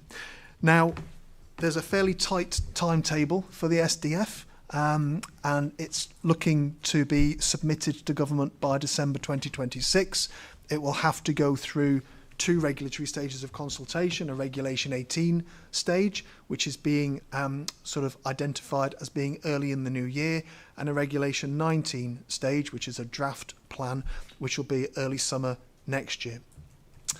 I will bring updates on progress to this panel and as it is available material, so that members of this panel can have some comfort as to the direction of travel of that DPD, but also as well, critically, I think, alignment with the Leeds local plan. So I haven't got anything to show you yet because I don't have anything, and we don't have any products from that work at the moment, but it's just to say that I think there'll be a head of steam that builds around this DPD, which I will keep you up to date with. So thank you. Great, thank you very much, Martin. Any questions and comments from members? Councillor Lamb and Councillor Anderson. Yeah, it's just to get some reassurance about resourcing, that this is a new function, or well, the new planning functions and things going to the combined authority, and just getting that reassurance that we're not stretching everybody's planning departments too thinly, and that we can deliver everything. It's not like you haven't got much on the to-do list at the moment, Martin. So to make sure it isn't going to become a distraction, as important a piece of work as this is. Thanks, Councillor Lamb. Yeah, so just to be clear, this isn't the combined authorities plan. This is the 5 West Yorkshire local authorities plans, and WICA have been co-opted as a member of that joint committee. But WICA have funded the consultancy support for this and will look to support the administration of this. but it will be for each of the five West Yorkshire authorities to provide that professional local planning expertise, and also for arrangements within each of the authorities, such as through DPP, to just be comforted that the range of policies are the right ones. Councillor Anderson. But you said that it's likely to be 2026, end of 2026, when it's going to be going, when that's going to reach conclusions. If we are sending our plan out in the end of 2026, what weight will that have? Because that won't have been through any processes. So in other words, say we made the conscious decision to prioritise development along those corridors for whatever distance you want either side of it. But if that fell foul or was delayed by some sort of legal process, is there not a risk that would have a detrimental effect on where we want to put our housing sites? Yeah, thanks, Councillor Anderson. So that issue of lining the SDF joint DPD up with the Leeds local plan is important, and it's certainly one that, because I'm involved in both, I can try and oversee that on behalf of the City Council. The SDF is quite high level, and because there aren't any policies at the moment that talk about a tram in a local plan. So it's the opportunity to bring those forward so that they've got the same weight as other policies in the plan. In terms of development, again, there will be various stages at which we can attach differing weight to a mass transit system and therefore use the tram, if it is a tram, to justify land release. We're not there yet, and the SDF certainly won't take us there, because the SDF won't be about sites and allocations, and it will actually say not a lot on detailed routes. What it's doing is it's just setting the framework. What we'll find is it will be for local plans to take decisions on site allocations and site releases, which is why within the Leeds local plan there's the objectives to reflect in our spatial strategy the importance of that Leeds Bradford and Leeds Dewsbury opportunity areas. Those opportunity areas will themselves form a focus for development, and we are looking to stimulate development coming forward along those areas. But until the tram is confirmed and ultimately built, it would probably be for Leeds local plan review in maybe 10 years' time to really think about, okay, well, what are the specific sites that might come forward along those routes, particularly non-brownfield sites along those routes. Does that make sense? Back. No. Councillor Carlisle. Thank you. I might be making some of the effort for you anyway, Barry. As someone who represents a ward that will be along one of the possible lines, and who knows what route may be chosen as the preferred going forward, we are at a difficult point that there are a number of sites touching what could be the possible lines that are in the local plan. Whatever comes forward on them, it could be a very different character area if mass transit were to come along one corridor or the other. Those sites that are touching it would be very different. You'd look at them in very different density. You'd look at them in terms of very different types of audience. They'd have very different sustainability, and they may suit then very different people, and developers may come forward with something very different. I think what I'd say about some of those areas on whichever route it may take on the Leeds Bradford, and the same would apply to south of the city, some of those areas we could do master planning on already. Whether or not a tram comes forward along Stanningley near me, for instance, then you could have any form of number of buses along there and you could fill them. We could be planning for a high transit approach to development, look at those areas and master plan them. They've got various council sites within there as well. Pudsey Civic Hall is expecting a decision which is right near one of the lines. We don't know what that will be. Lloyd's Bank coming forward with some houses alongside there. We don't know what's happening in that area, and there could be a lot of change in some of these areas. If that change is not planned according to where a route might be, then that would seem to be a mistake for all of us.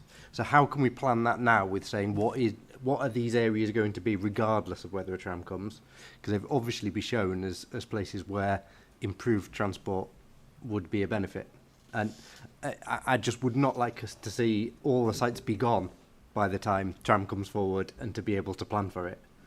Because I can't see that there'll be many more sites in my ward were it to come forward along that line.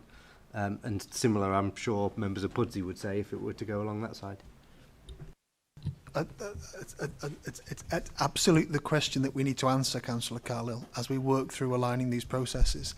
And it's really about how can we maximise the opportunities that these sites give us if they come forward in advance of a tram.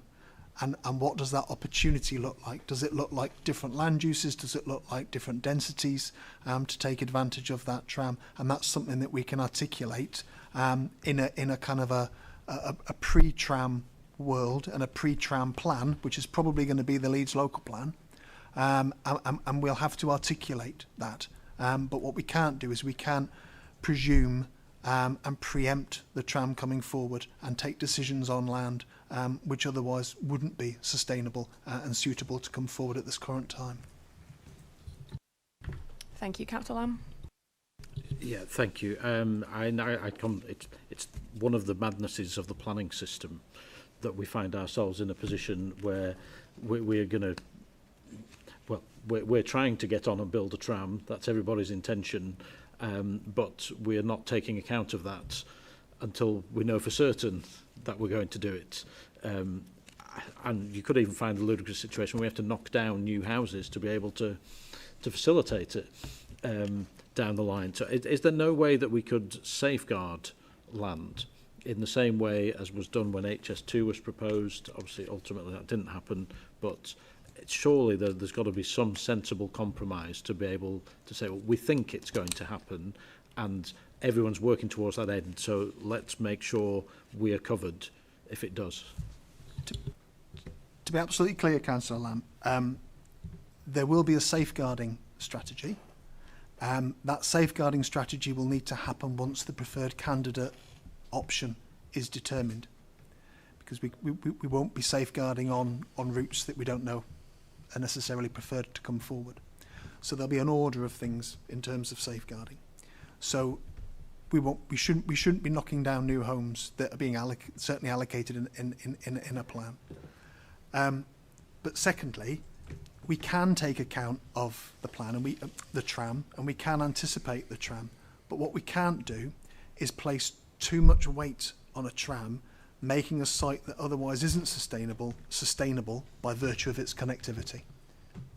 So whilst we will be able to do that for a lot of the line between Leeds and Bradford, and certainly for most of the line between Leeds and White Rose, we wouldn't be able to do that for other lines, and particularly future stages of the tram that might, say, go between White Rose and Dewsbury.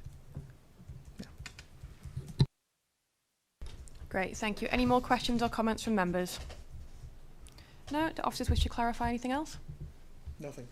No? Fabulous. I'm sure it's not the first conversation anyone in the room has had about mass transit, and it definitely won't be the last. We'll move on to agenda item number 10, and that is the Development Plan Panel Work Programme for 2025-2026, and it is with Adam. Thank you, Chair. I'll try and keep this very brief. Obviously, this is just a brief paper just to take you through what we consider to be the next kind of 12 months worth of kind of work programme for Development Plans Panel and the key issues that we think that you will be advising on. Obviously, Ian, Caroline and Martin have already taken you through the local plan and the SDF, and both of those will be the major issues that you'll be working through. So I won't touch on those because we've obviously just discussed them. So I just wanted to highlight the other elements that I think it's worth members just being aware of. The first one being the renewal of the district heating local development order. I'm sure members will be aware of it, certainly those within the kind of main urban area where the LDO runs. but it currently operates as essentially a blanket planning permission that allows a lot of very vital infrastructure to be delivered for the Leeds pipe network, which has proved to be really successful in connecting lots of buildings in an expanding network for the district heating network, which is helping the council to meet its climate change ambitions, but also enabling access to cheap and relatively renewable heating. That expires as a blanket planning permission at the end of this year. So it's really important that we renew that, and our hope is to renew that for 10 years to avoid this situation arising too soon. But we need to go through some statutory process to enable that. The next stage of that is a 4-week consultation, which should start next week. We're not preempting the results of that consultation, but it's probably worth being aware that we got 12 comments the last time we consulted on that. We're hopeful it won't be particularly controversial, but as I say, we're not going to prejudge that because it's important that whoever comments that we take those fully into account, as we will do.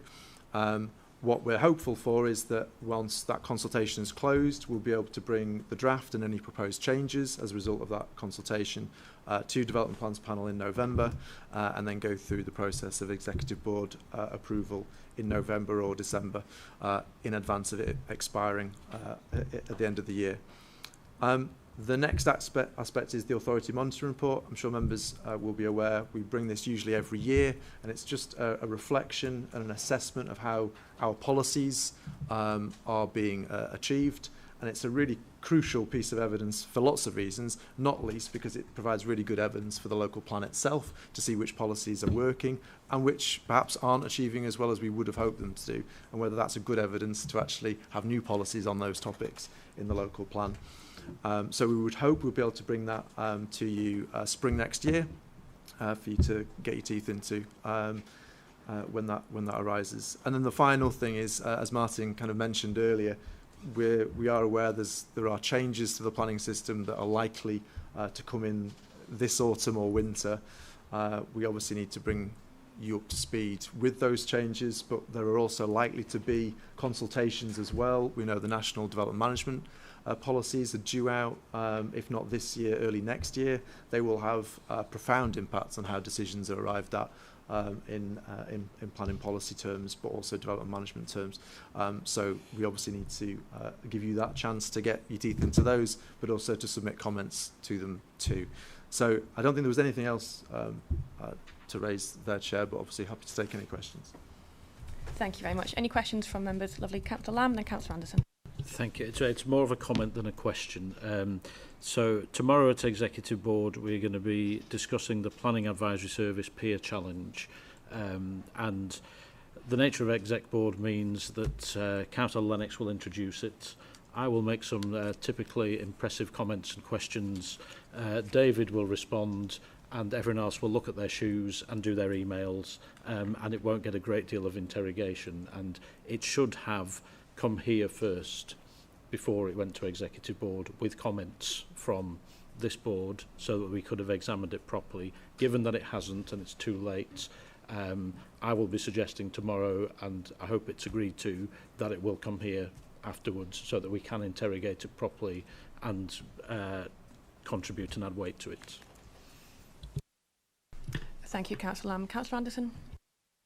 As someone who sits on a number of plans panels, there's a number of planning policy issues that come up that we need clarification on. Where is that in this plan? I mean, for example, the ones that I can think of is use of BESS sites, what we're going to do about those, what we're going to do about some of the accommodation, particularly in your ward, where we've had issues recently where looked after children are coming in, and there seems to be a gap in our policies as to how you deal with them. So you can make it easier to get them. I mean, we've had 1 or 2 controversial applications. There's a number of other planning policies that we keep coming up and saying, well, I mean, the other one was the one I mentioned yesterday at scrutiny. What you're going to do about private rented sector, buy to rent in the outer areas. In the outer areas. The inner areas, we've got a good enough policy that is robust and probably is defensible. But we don't have any clarity what you'll do if we get any more applications in the outer areas. That's just an example, that's 3, but you probably, I mean, my understanding is that these go to the joint plans, the joint chairs, and they discuss and they then agree what they're recommending to come forward. But we don't necessarily get feedback at plans panel as to whether or not that's been rejected or agreed to be taken forward. Thanks, Councillor Anderson. So I think where members want to raise issues around current planning policy, the Leeds local plan is the route to suggest how that policy may need to change, if it is a change to that policy itself. But if it's around implementation of that policy, I think you're right in that that should really be a joint plans panel paper, because it then relates not just to how it's implemented from a policy perspective, but how it's interpreted through the planning application process. So I'm perfectly happy for us to have conversations at this panel on issues that ought to be addressed and considered through the Leeds local plan, but it would be the Leeds local plan that would remedy that. And equally, I think there have been instances where there's a need to go to joint plans panel on particular implementation issues, which I think are also useful. But I wouldn't necessarily suggest, unless Adam's going to say something different, that we need to make space within this work programme to schedule individual items at this panel.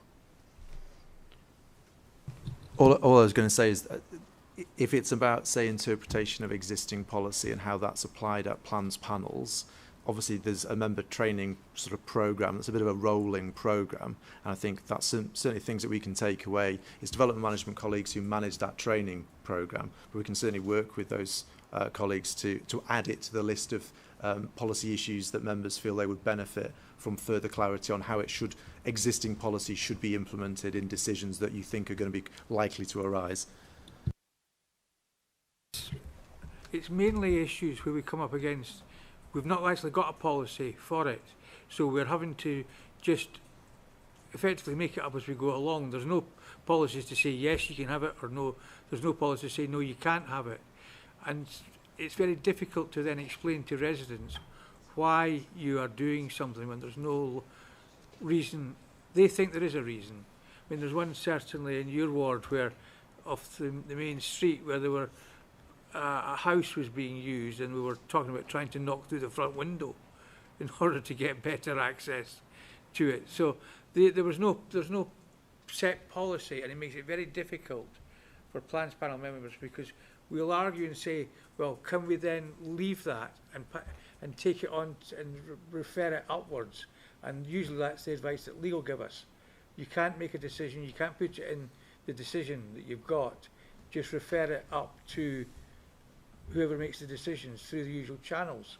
So what's happening to these usual channels? Sorry, just on the example you gave there, Councillor Anderson, I mean, oftentimes the planning department has internal guidance, technical guidance for dealing with those sorts of issues, and certainly that has been and can be shared with members, and we can consider a need to update that internal guidance.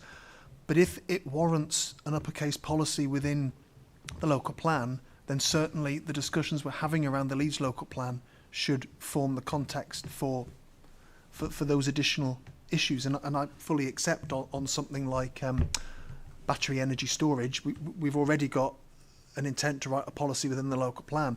As the plan progresses, and as that's drafted up, we'll be able to attach some weight to that, and we can certainly consider within this forum the weight to be attached to that, and also through joint plans panel.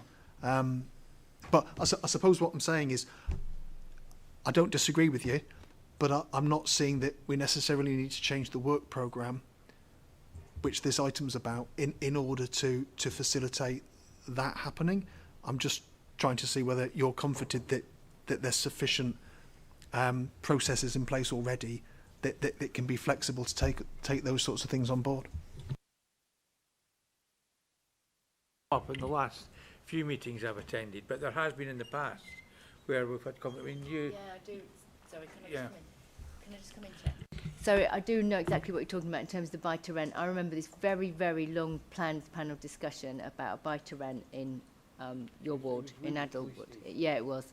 And I remember twice at plans panel saying we need a new policy on this, and it was noted down, and I can't now remember the exact detail of that, but it should be in the minutes of the plans, South and West plans panels. There was twice where we said we actually need a new policy on this because one doesn't exist, but we've not had any feedback. It would be really helpful to say, is this being, we don't know if it's being looked at or it's been left in the minutes. So okay, I'm starting to understand. So what we can't do is come up with new policy and apply it and give it the same way as adopted policy. It has to go through the plan making process. I'm sure you understand that. But if there's something that needs to be considered in terms of how the planning department consistently applies, and it would be, in the absence of local policy, we'd be leaning on the National Planning Policy Framework or other material considerations. It would be, if it would be useful to capture what we consider those material considerations and what the NPPF says, then we could certainly formalise that to make sure that there's consistency in terms of decision taking within the City Council on that matter. So I think there's elements of that, and I agree that that would be really helpful, but also that I guess the question is, if a new policy is needed, what is the process? Because we don't understand what that process is.